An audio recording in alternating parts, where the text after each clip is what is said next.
بسم اللہ الرحمن الرحیم۔ السلام علیکم خواتین و حضرات، قرآن کے تجزیاتی مطالعے کی اس نشست میں میں آپ کو خوش آمدید کہتا ہوں۔ قرآن مجید کے مطالعے میں آج ہم جس مقام کا مطالعہ کریں گے وہ سورہ علق ہے، جو قرآن کی 96 یا 96 نمبر سورہ ہے۔ آپ میں سے اکثر لوگوں کے ہاں یہ سورہ جو ہے وہ حافظے میں محفوظ ہوتی ہے، اس کی کم سے کم شروع کی جو چند آیات ہیں، کیونکہ اس کے بارے میں جو ہمارے یہاں تفسیر بالروایہ کے اسکالرز ہیں وہ یہ کہتے ہیں، ان کی جو میجورٹی ہے وہ یہ کہتی ہے کہ سورہ علق کی جو پہلی 5 آیتیں ہیں وہ اصل میں نبی صلی اللہ علیہ وسلم پہ نازل ہونے والی پہلی وحی تھی، اور اس بنا پہ ہم اس سورہ کا تجزیہ کر کے دیکھتے ہیں کہ یہ جو تفصیل بیان کی جاتی ہے سورہ کی شان نزول کے حوالے سے، سورہ کی تفصیل کے حوالے سے، وہ سورہ کے اندر سے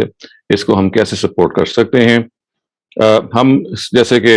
ہم عام طور سے کرتے ہیں، اس سورہ کا جب مطالعہ کریں گے تو اس مطالعے میں ہم یہ دیکھتے ہیں کہ تفسیر بالروایہ کے اسکالرز نے اس سورہ کو کس طرح سے انٹرپریٹ کیا اور اس کی تفصیل کیا ہے۔ چنانچہ ہم سب سے پہلے مفتی شفیع صاحب کی جو ترجمہ ہے وہ ہم پڑھتے ہیں۔ میں پہلے آپ کے سامنے یہ سورہ پڑھ دیتا ہوں عربی میں۔ اقرأ بسم ربک الذی خلق، خلق الانسان من علق، اقرأ وربک الاکرم الذی علم بالقلم، علم الانسان ما لم يعلم، کلا ان الانسان لیطغى ان رآہ استغنى، ان الى ربک الرجعى، ارأیت الذی ینہى عبدا اذا صلى،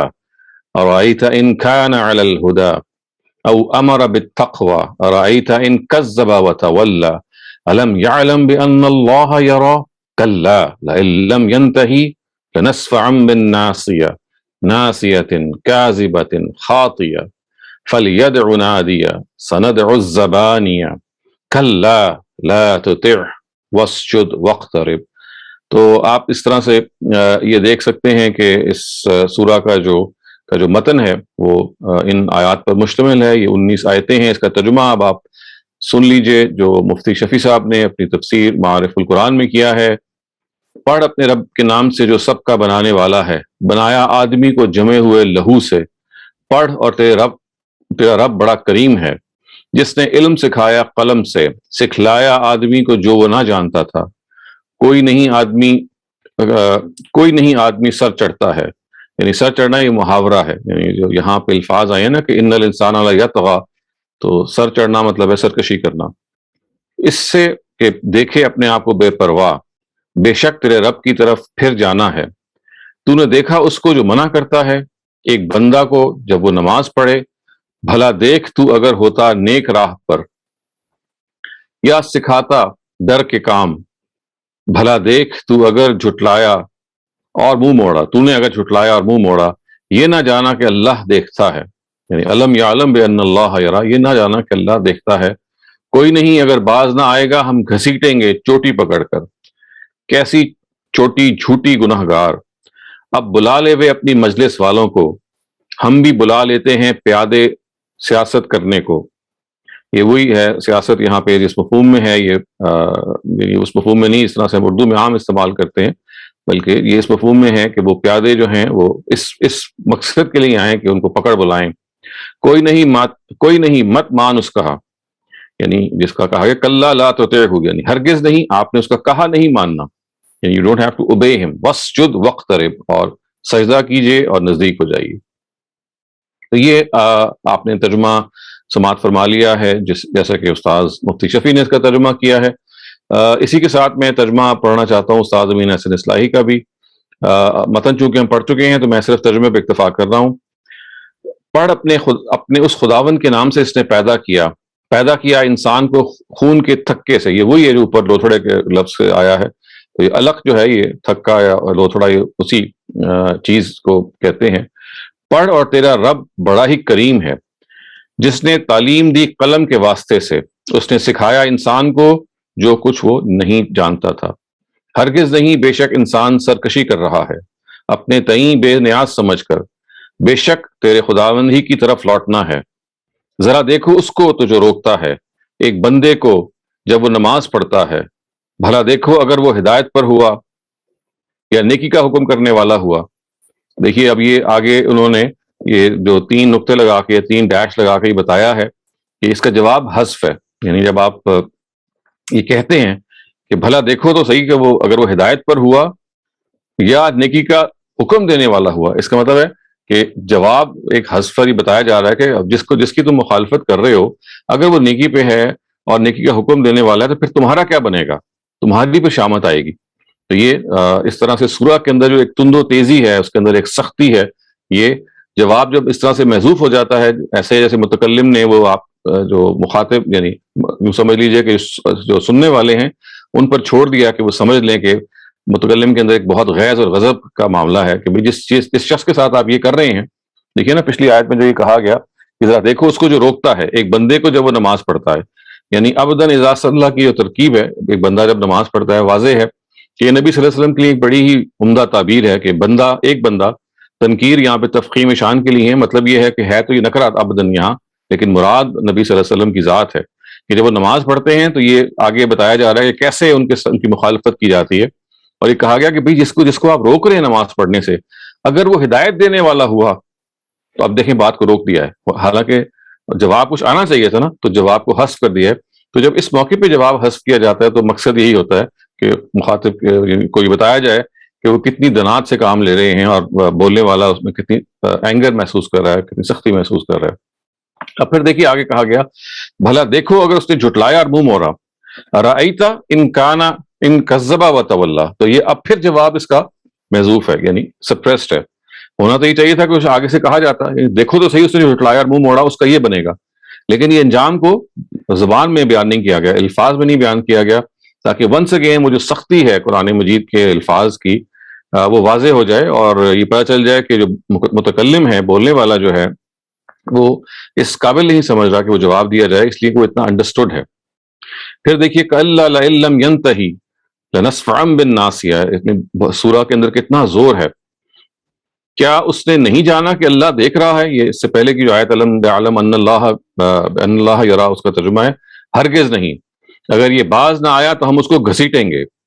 کَلَّا لَئِن لَّمْ يَنْتَهِ لَنَسْفَعًا بِالنَّاصِيَةِ. ہرگز نہیں، یہ باز نہ آیا تو ہم اس کو گھسیٹیں گے چوٹی پکڑ کر. یہ وہی ہے کہ جو بال کے جو آگے کا حصہ ہوتا ہے اس کی طرف اشارہ کرتے ہوئے کہا کہ آگے سے بالوں کو پکڑ کے ہم گھسیٹیں گے. اور پھر بتایا کہ جھوٹی نابکار گناہ گار چوٹی، یعنی پیشانی کا جو آگے کا حصہ ہے جہاں بال ہوتے ہیں، یہ صرف یہ نہیں کہا گیا کہ ہم اس کو گھسیٹیں گے، بلکہ کہا گیا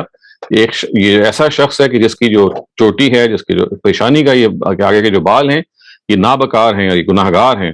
یعنی ایسے جیسے کہ انسان کی جو شخصیت ہے چونکہ اس کی پیشانی سے ظاہر ہوتی ہے سب سے زیادہ، تو بتایا گیا کہ یہ ایک بدبخت شخص کی چوٹی ہے. اور پھر دیکھیے ایک چیلنج دیا گیا، فَلْيَدْعُ نَادِيَهُ. یعنی وہ بلا لیں اپنی پارٹی کو، اپنے ہمدردوں کو، اپنے ساتھیوں کو، اپنے گروپ کو وہ بلا لیں. تو آگے سے اللہ تعالیٰ کہتے ہیں سَنَدْعُ الزَّبَانِيَ.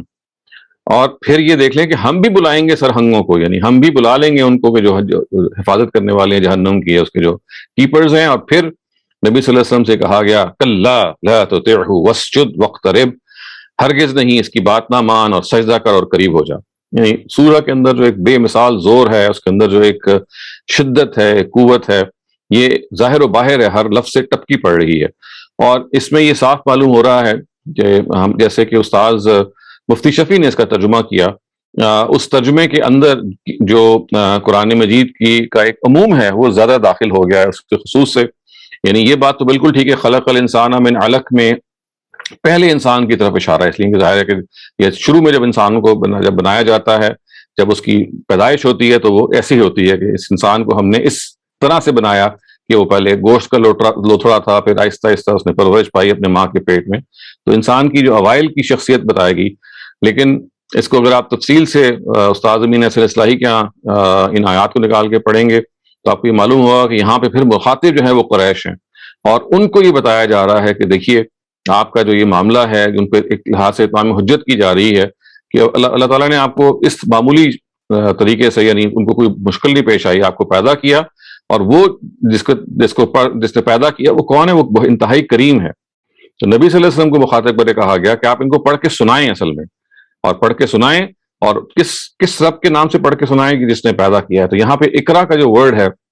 اگرچہ یہاں پہ انہوں نے ترجمہ یہ کیا پڑھ اپنے رب کے نام سے، لیکن جیسے آپ جب ان کی تفسیر نکال کے پڑھیں گے تو استاد امین حسن اصلاحی اس کا ترجمہ یہ کرتے ہیں کہ اقرأہ علی الناس، یعنی اس کو لوگوں کے سامنے پڑھ کے سناؤ، یعنی گویا کہ نبی صلی اللہ علیہ وسلم کو حکم دیا جا رہا ہے کہ آپ اس قرآن کو لوگوں کے سامنے اللہ کے نام سے پڑھ کے سنائیں، یعنی جیسے کہتے ہیں نا کہ آن دا اتھارٹی آف گاڈ، اللہ تعالیٰ کی اتھارٹی سے اس کو آپ پڑھ کے سنائیں، اور یہ لوگ جو آپ کے سامنے اس وقت کٹھجوتی کر رہے ہیں ان کو یہ بتائیں کہ ان کا جو رب ہے وہ کتنا کریم ہے، اور اس نے انسان، یعنی پھر یہی انسان زیر بحث ہے جو قریش وہاں پہ موجود تھے یا عرب موجود تھے، ان کو الذی علم بالقلم، اور یہاں پہ اب جو علم کا تذکرہ کیا جا رہا ہے، جیسے کہ آپ کو لگے گا کہ مفتی شفیع صاحب نے جب اس کا ترجمہ کیا تو انسان کے بارے میں یہ کہا کہ انسان کو علم سکھایا قلم سے، اور سکھلایا آدمی کو جو وہ نہیں جانتا تھا، لیکن استاذ امین حسن اصلاحی اس کو خصوص میں لے رہے ہیں اور یہ کہہ رہے ہیں کہ یہاں انسان اصل میں ہر انسان یا عام انسان مراد نہیں ہے، بلکہ وہی قریش مراد ہیں جو سامنے اس وقت کھڑے ہوئے ہیں، ان کو بتایا جا رہا ہے، اہل عرب کو بتایا جا رہا ہے کہ اللہ تعالیٰ کا یہ احسان ہے کہ اس نے اب وحی کو قلم بند کر دیا، یعنی کہ یہاں پہ جو الذی علم بالقلم ہے، یہاں یہ کوئی عام علم مراد نہیں ہے بلکہ علم الہی مراد ہے، یعنی کتاب الہی مراد ہے، کہ اس کتاب الہی کو اللہ تعالیٰ نے قلم بند کر دیا ان کے لیے، اور یہ اشارہ ہے اس چیز کی طرف کہ قرآن مجید کو لکھ کر اللہ تعالیٰ نے پیش انسانوں کو دیا تاکہ انسان لکھ سکیں، یعنی اس کا جو اہتمام کروایا وہ یہ ہے کہ نبی صلی اللہ علیہ وسلم قرآن کو پڑھتے تھے اور پڑھ کے سناتے تھے، اور لوگ اور ان کے جو کاتبین وحی ہیں اور ان کے جو اور شاگرد ہیں وہ اس کو لکھ لیا کرتے تھے، اور پھر یہ کہا گیا کہ علم الانسان ما لم یعلم، یعنی یہ وہ لوگ ہیں کہ جو دین و شریعت سے واقف نہیں تھے، یہ امی تھے، لیکن اللہ تعالیٰ نے قرآن کی تعلیم سے ان کو سرفراز کیا۔ مفتی صاحب نے جب اس کا ترجمہ کیا، جیسے کہ میں نے پہلے عرض کیا کہ اس کو ایک عموم میں لے لیا ہے کہ سکھلایا آدمی کو وہ جو نہیں جانتا تھا، یعنی جیسے کہ انسان کے بارے میں ایک عمومی تبصرہ ہے،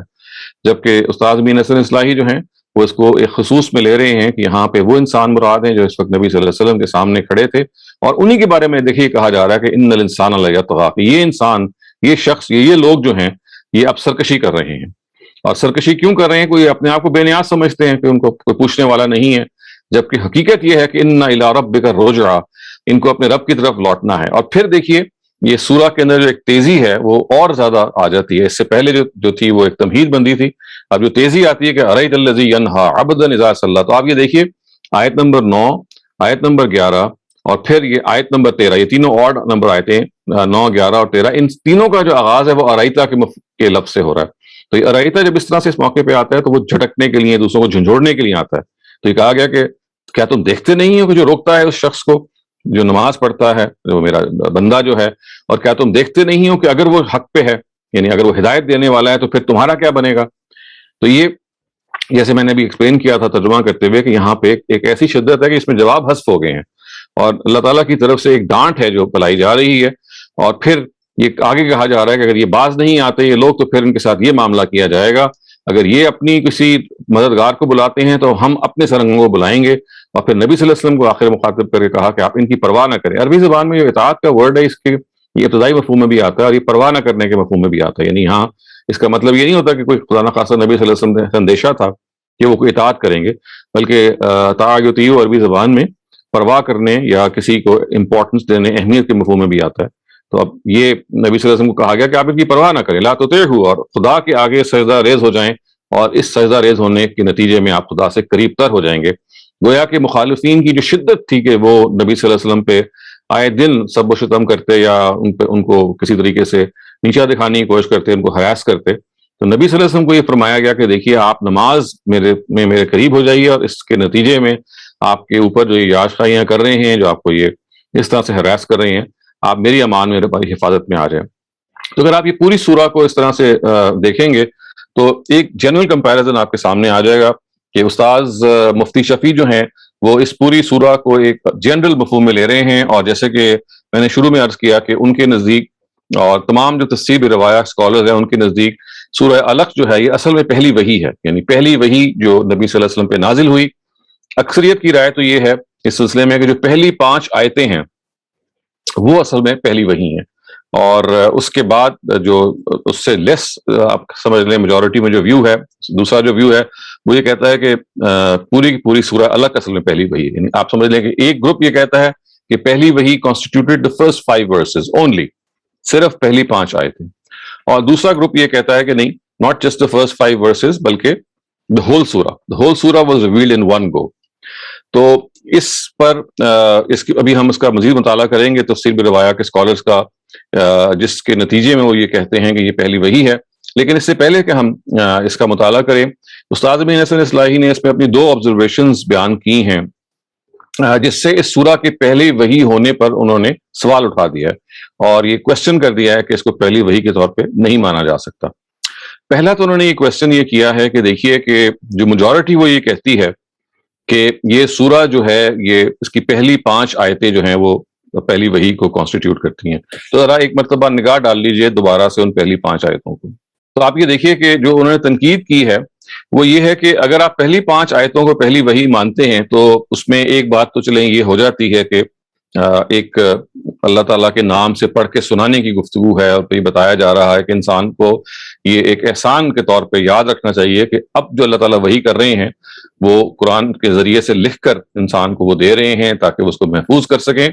یہاں اگر آپ بات کو ختم کر دیں کہ علم الانسان ما لم یعلم، تو 5 آیتیں یہاں مکمل ہو جاتی ہیں۔ استاذ آگے سے یہ کہتے ہیں کہ دیکھیے اگر یہ مان لیا جائے کہ پہلی 5 آیتیں پہلی وحی تھیں، تو پھر جو چھٹی آیت ہے جو شروع ہو رہی ہے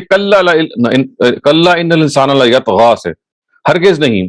یہ انسان جو ہے یعنی یہ انسان سرکش ہے، تو یہ کسی طرح سے بھی موضوع نہیں ہے کہ کلا سے کوئی نئی وحی کا آغاز ہو۔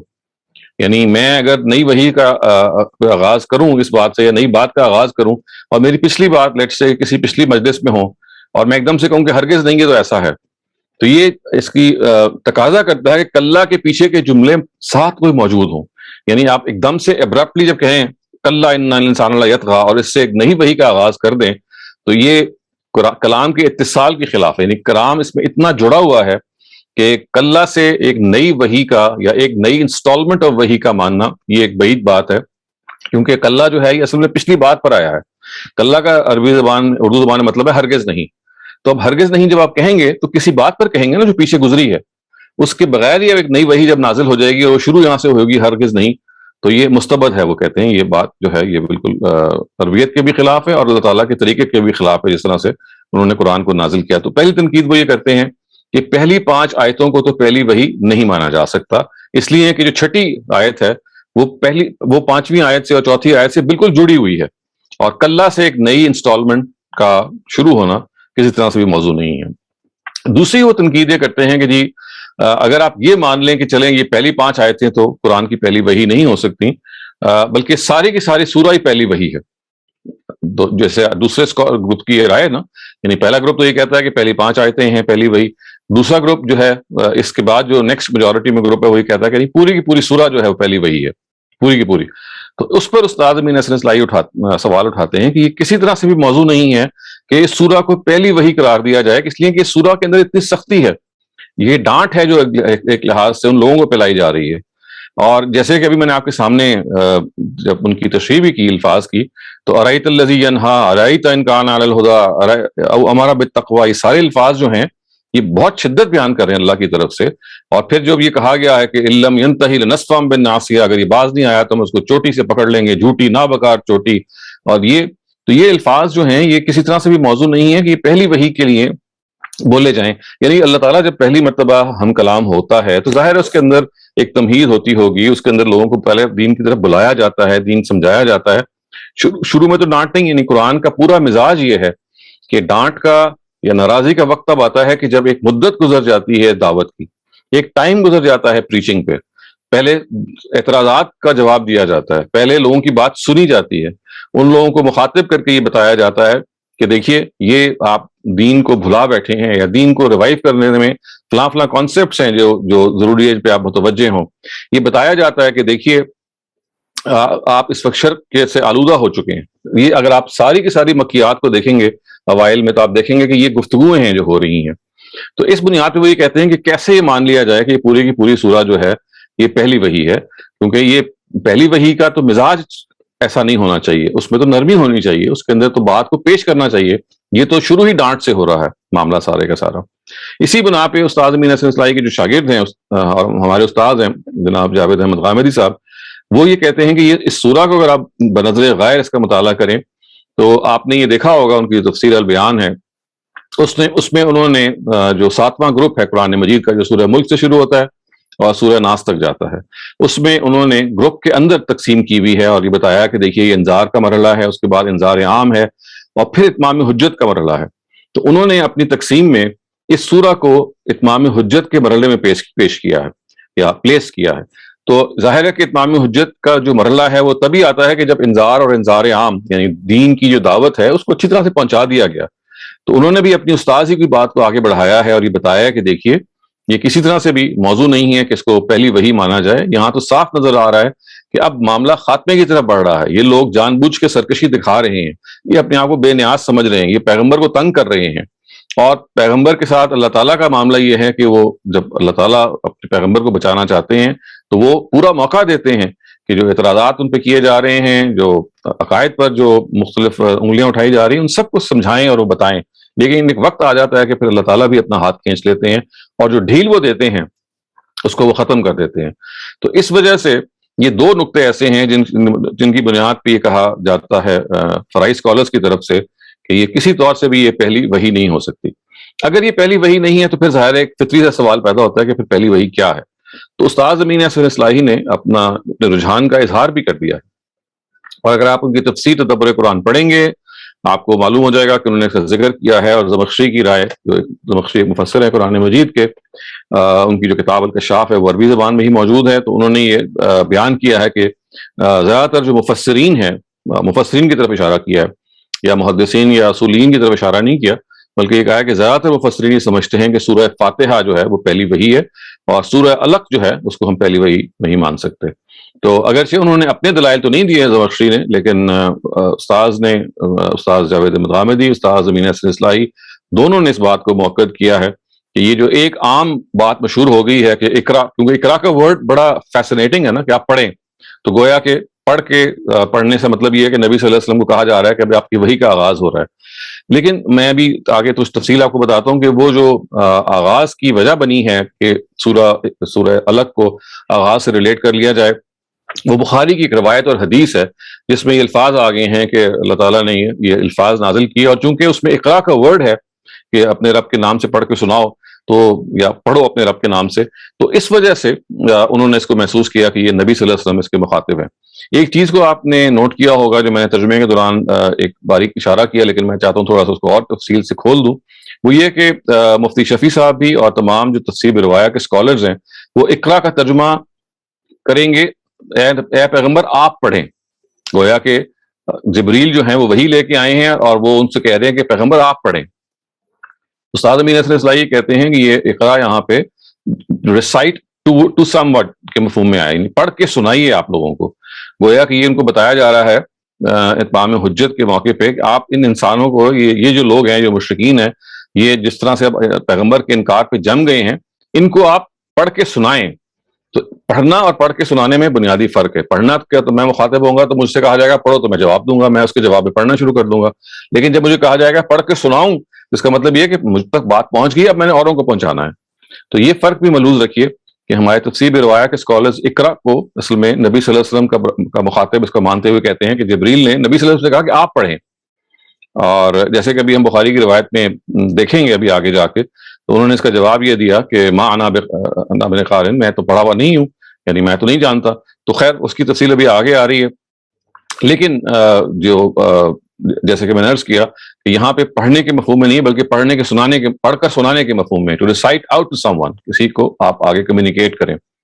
تو یہ اگر آپ تفصیل جان گئے ہیں تو اس سے آپ کو یہ اندازہ ہو جائے گا کہ سورہ علق کے حوالے سے جو تفسیر روایا کے اسکالرز ہیں وہ ایک روایت کی بنیاد پہ تفسیر جب کرتے ہیں تو سورہ علق کو پہلی وحی قرار دیتے ہیں، جس روایت کا بھی ہم مطالعہ کرنے لگے ہیں.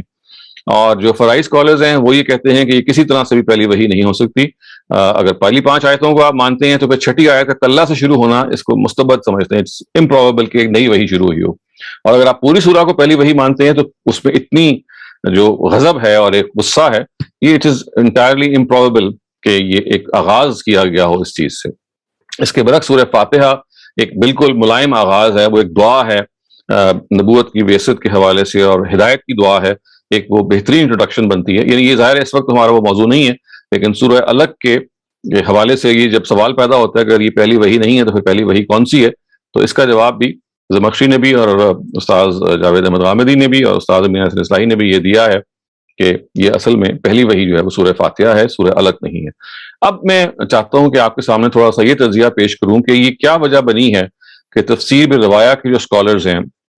وہ سورہ اقرا کو پہلی وحی مانتے ہیں۔ تو میں ہمیشہ آپ کو یہ آپ سے ڈسکس کرتا آیا ہوں کہ تفسیر روایت کے جو اسکالرز ہیں ان کا جو طریقہ ہے تفسیر کرنے کا وہ کیا ہے؟ وہ یہ ہے کہ وہ روایت کی بنیاد پہ تفسیر کرتے ہیں، وہ کسی روایت کو کوٹ کریں گے اور پھر قرآن کی تفسیر کریں گے۔ تو اس یہاں پہ بھی ایسا ہی ہوا ہے، چنانچہ بخاری کے بالکل شروع میں کتاب بدل وحی جو ہے وہ پہلی کتاب ہے، اس کے اندر چونکہ یہ ذکر آ گیا ہے کہ یہ پہلی وحی ہے اور یہ پہلی 5 آیتیں نازل ہوئی ہیں، اس وجہ سے تفسیر روایت جو اسکالرز ہیں وہ یہ کام کرتے ہیں کہ اس کو پہلی وحی قرار دیتے ہیں۔ میں آپ کے سامنے وہ روایت پڑھنا چاہتا ہوں، مختصر اس کا متن ہم پڑھیں گے اور پھر اس متن پہ جو سوالات پیدا ہوتے ہیں جس کی وجہ سے یہ کوشچنیبل ہو جاتا ہے کہ اس کو کیسے ہم پہلی وحی مان لیں، وہ آپ کے سامنے آ جاتے ہیں۔ تو دیکھیے یہ روایت ہے جو بخاری میں ہے اور اس پر جو سوالات اٹھتے ہیں ان کا بھی ہم جائزہ لیتے ہیں، لیکن پہلے مرحلے میں ذرا اس روایت کو دیکھ لیجیے۔ میں ابھی اس کا عربی متن نہیں پڑھ رہا، آپ کے سامنے سے اس کا ترجمہ پڑھ رہا ہوں کہ اس کے الفاظ یہ ہیں کہ عروہ حضرت عائشہ سے روایت کرتے ہیں، عروہ بن زبیر ہیں، یہ ان سے روایت کرتے ہیں اور کیا کرتے ہیں کہ انہوں نے کہا، حضرت عائشہ نے کہا کہ نبی صلی اللہ علیہ وسلم پر وحی کی ابتدا اچھے خواب سے ہوئی جو صبح کی روشنی کی طرح نمودار ہوتے، پھر آپ کے لیے تنہائی پسندیدہ بنا دی گئی، آپ غار حرا میں خلوت گزین رہتے، وہاں وہ کئی دن تہنس یعنی عبادت میں مشغول رہتے۔ اب یہ متن کے اندر اگر آپ دیکھیں گے تو یہ تہنس کا ورڈ آیا ہے یہ، لیکن راوی نے اس کو ایکسپلین کیا، ایسا نہیں ہے کہ نبی صلی اللہ علیہ وسلم کی وہ ایکسپلینیشن اس میں آئی ہے، بلکہ تہنس کا جو ورڈ ہے وہ جب آ گیا ہے متن میں تو پھر ایک راوی نے بھی آگے جا کے اس کی تفصیل بھی آ جائے گی، وہ اس کی تفصیل انہوں نے یہ بھی آئی ہے کہ وَهُوَ تعبد، آپ یہ دیکھیں نا فَيَتَحَنَّسُ فِيهَا فَيَتَحَنَّسُ فِيهَا، وہ وہاں پہ تحنس کرتے تھے، فیہ وَهُوَ تعبد، اور تحنس کیا ہے؟ یہ تعبد ہے، یعنی عبادت ہے۔ یہ متن میں ہی راوی اکثر بعض الفاظ کو ایکسپلین کر دیتے ہیں۔ اس کے بعد وہ کہتے ہیں کہ اس کے بعد وہ اپنے اہل خانہ کی طرف لوٹ جاتے، وہ اپنے ساتھ وہاں قیام کے لیے کھانے پینے کا سامان لے جاتے، یعنی غار حرا میں وہ سامان لے جاتے اور واپسی اپنی اہلیہ کی طرف مزید کھانا لینے کے لیے لوٹتے، یعنی واپس آتے اور پھر مزید کھانے کے لیے لے کے لوٹتے۔ یہ سلسلہ یوں ہی چلتا رہا یہاں تک کہ حق آپ پر نازل ہوا جبکہ آپ غار حرا میں تھے۔ چنانچہ فرشتہ آپ کے پاس آیا اور آپ سے کہا پڑھو، یعنی وہی ہے جو انہوں نے کہا نا کہ اقرا، یہ دیکھیے نا الفاظ آئے ہیں فقال اقرا، اس کے جواب میں نبی صلی اللہ علیہ وسلم نے کہا کہ ما انا بقارن، آپ نے جواب دیا کہ میں تو پڑھا ہوا نہیں ہوں۔ اچھا، نبی صلی اللہ علیہ وسلم نے کہا کہ فرشتے نے مجھے پکڑ کر اس زور سے جھنجھوڑا بھینچا کہ میں برداشت نہ کر سکا، حتی بلغ منی الجہد، یعنی فقط نہیں، مجھے اتنا زور سے انہوں نے جھنجھوڑا، فرشتے نے بغل گیر ہو کے امبریس کیا کہ میں برداشت نہیں کر سکا، سو اس نے مجھے ڈھیلا چھوڑ دیا اور پھر کہا پڑھو، دوبارہ سے کہا پڑھو، میں نے جواب دیا بھی میں تو پڑھا ہوا نہیں ہوں، یعنی نبی صلی اللہ علیہ وسلم نے اپنی یہ اس کا اظہار کیا کہ میں پڑھا لکھا نہیں ہوں، میں عبارت یا آپ سے مجھے کہہ رہے ہیں میں پڑھ نہیں سکتا۔ تو نبی صلی اللہ علیہ وسلم نے مزید کہا کہ فرشتے نے مجھے پکڑا اور اس زور سے بھینچا کہ میں برداشت نہ کر سکا۔ ایک مرتبہ پھر، یعنی پہلی مرتبہ بھی جب انہوں نے جواب یہ دیا کہ میں پڑھا ہوا نہیں ہوں تو فرشتے نے پھر سے ان کو زور سے بھینچا، زور سے وہ بغلگیر ہوئے اور نبی صلی اللہ علیہ وسلم کہتے ہیں کہ میرے برداشت سے باہر ہو گیا کہ جب اتنا زور سے انہوں نے مجھے بھینچا تو اس نے مجھے ڈھیلا چھوڑ دیا۔ ظاہر ہے کہ نبی صلی اللہ علیہ وسلم کی جو اس کربناک کیفیت کو دیکھ کے جبریل نے ان کو ڈھیلا چھوڑ دیا اور پھر کہا پڑھو، یعنی تیسری مرتبہ ایک اور مرتبہ ریپیٹ کیا کہ اقرا۔ آپ نے پھر تیسری مرتبہ یہ جواب دیا کہ میں تو پڑھا لکھا نہیں ہوں یا میں پڑھا ہوا نہیں ہوں۔ تو اب نبی صلی اللہ علیہ وسلم فرماتے ہیں کہ پھر فرشتے نے مجھ کو تیسری مرتبہ پکڑا اور بھینچا اور چھوڑ دیا اور پھر کہا اقرا بسم ربک الذی خلق، خلق الانسان من علق، اقرا وربک الاکرم۔ اب وہ پوری 5 آیتیں جو ہیں وہ پڑھ کے سنا دیں۔ تو گویا کہ ابھی تک سیکوینس یہ ہے کہ جب فرشتہ یعنی جبریل آتے ہیں آپ کے پاس، آپ کو کہتے ہیں پڑھیں، 3 مرتبہ آپ یہ کہتے ہیں، یعنی 2 مرتبہ آپ یہ کہتے ہیں کہ پڑھا لکھا نہیں ہوں، اور فرشتہ جو ہے آپ کو 2 مرتبہ بھینچتا ہے زور سے، اور تیسری مرتبہ بھی وہ یہ کہتا ہے کہ پڑھو، آپ نے جواب دیتے ہیں کہ میں پڑھا ہوا نہیں ہوں۔ تو اب وہ جب ان کو بھینچتا ہے تو اور ڈھیلا چھوڑ دیتا ہے تو اب وہ پوری کی پوری پھر سورہ علق کی وہ جو آیتیں ہیں وہ نازل کرتے ہیں، اور یہ وہ واقعہ ہے جس کے بارے میں کہا جاتا ہے کہ اس وجہ سے یہ جو سورہ علق کی آیات ہیں یہ پہلی وحی ہیں۔ اب آگے چلیے، اس واقعے کے بعد رسول اللہ صلی اللہ علیہ وسلم گھر واپس آ گئے، جبکہ آپ کا دل کانپ رہا تھا. یعنی اب ظاہر ہے کہ یہ الفاظ ان کے راوی نے جس طرح سے بیان کیے ہیں، لیکن بہرحال ان کی کیفیت جو تھی وہ یہی تھی. آپ خدیجہ بنت خویلد کے پاس آئے، ظاہر ہے حضرت خدیجہ ان کی بیوی ہیں، اور ان سے کہا مجھے اڑا دو، زملونی زملونی، یہ الفاظ عربی زبان میں، مجھے اڑا دو، مجھے اڑا دو. تو انہوں نے آپ کو اڑا دیا. ظاہر ہے کہ انہوں نے کمبل مانگا ہوگا، چادر مانگی ہوگی، تو انہوں نے اڑا دیا. جب ان کا خوف دور ہوا تو آپ نے خدیجہ سے گفتگو کا آغاز کیا اور انہیں جو کچھ پیش آیا اس سے ان کو باخبر کیا. یعنی انہوں نے بتایا دیکھیں فرشتے نے مجھے اس طرح 3 مرتبہ بغلگیر ہوا اور زور سے بھینچا، اور پھر یہ الفاظ کا تو انہوں نے ذکر نہیں کیا، بلکہ اتنا بس ذکر کیا کہ فرشتے نے یہ میرے ساتھ معاملہ کیا. اور پھر دیکھیے انہوں نے کیا کہا کہ مجھے اپنی جان کا خوف ہے. لقد خشیت علی نفسی، یعنی یہ الفاظ کہہ دیے کہ بھئی اس فرشتے نے جو میرے ساتھ معاملہ کیا، اتنی زور سے مجھے بغلگیر وہ ہوا، مجھے تو لگ رہا تھا کہ جیسے میری جان نکل جائے گی، تو مجھے اپنی جان کا خوف ہے. اس پر خدیجہ نے جواب دیا ہرگز نہیں، خدا کی قسم وہ آپ کو کبھی رسوا نہ کرے گا، یعنی اللہ تعالیٰ آپ کو کبھی رسوا نہ کرے گا. ما یخزیک اللہ ابدا، اللہ تعالیٰ آپ کو کبھی نہیں کرے گا. کیوں؟ اس لیے کہ آپ قرابت مندوں کے حقوق کی پاسداری کرتے ہیں، کمزوروں کے بوجھ اٹھاتے ہیں، محروموں کے لیے کماتے ہیں، مہمان نواز ہیں، اور لوگوں کی مشکلات میں ان کی مدد کرتے ہیں. بعد ازاں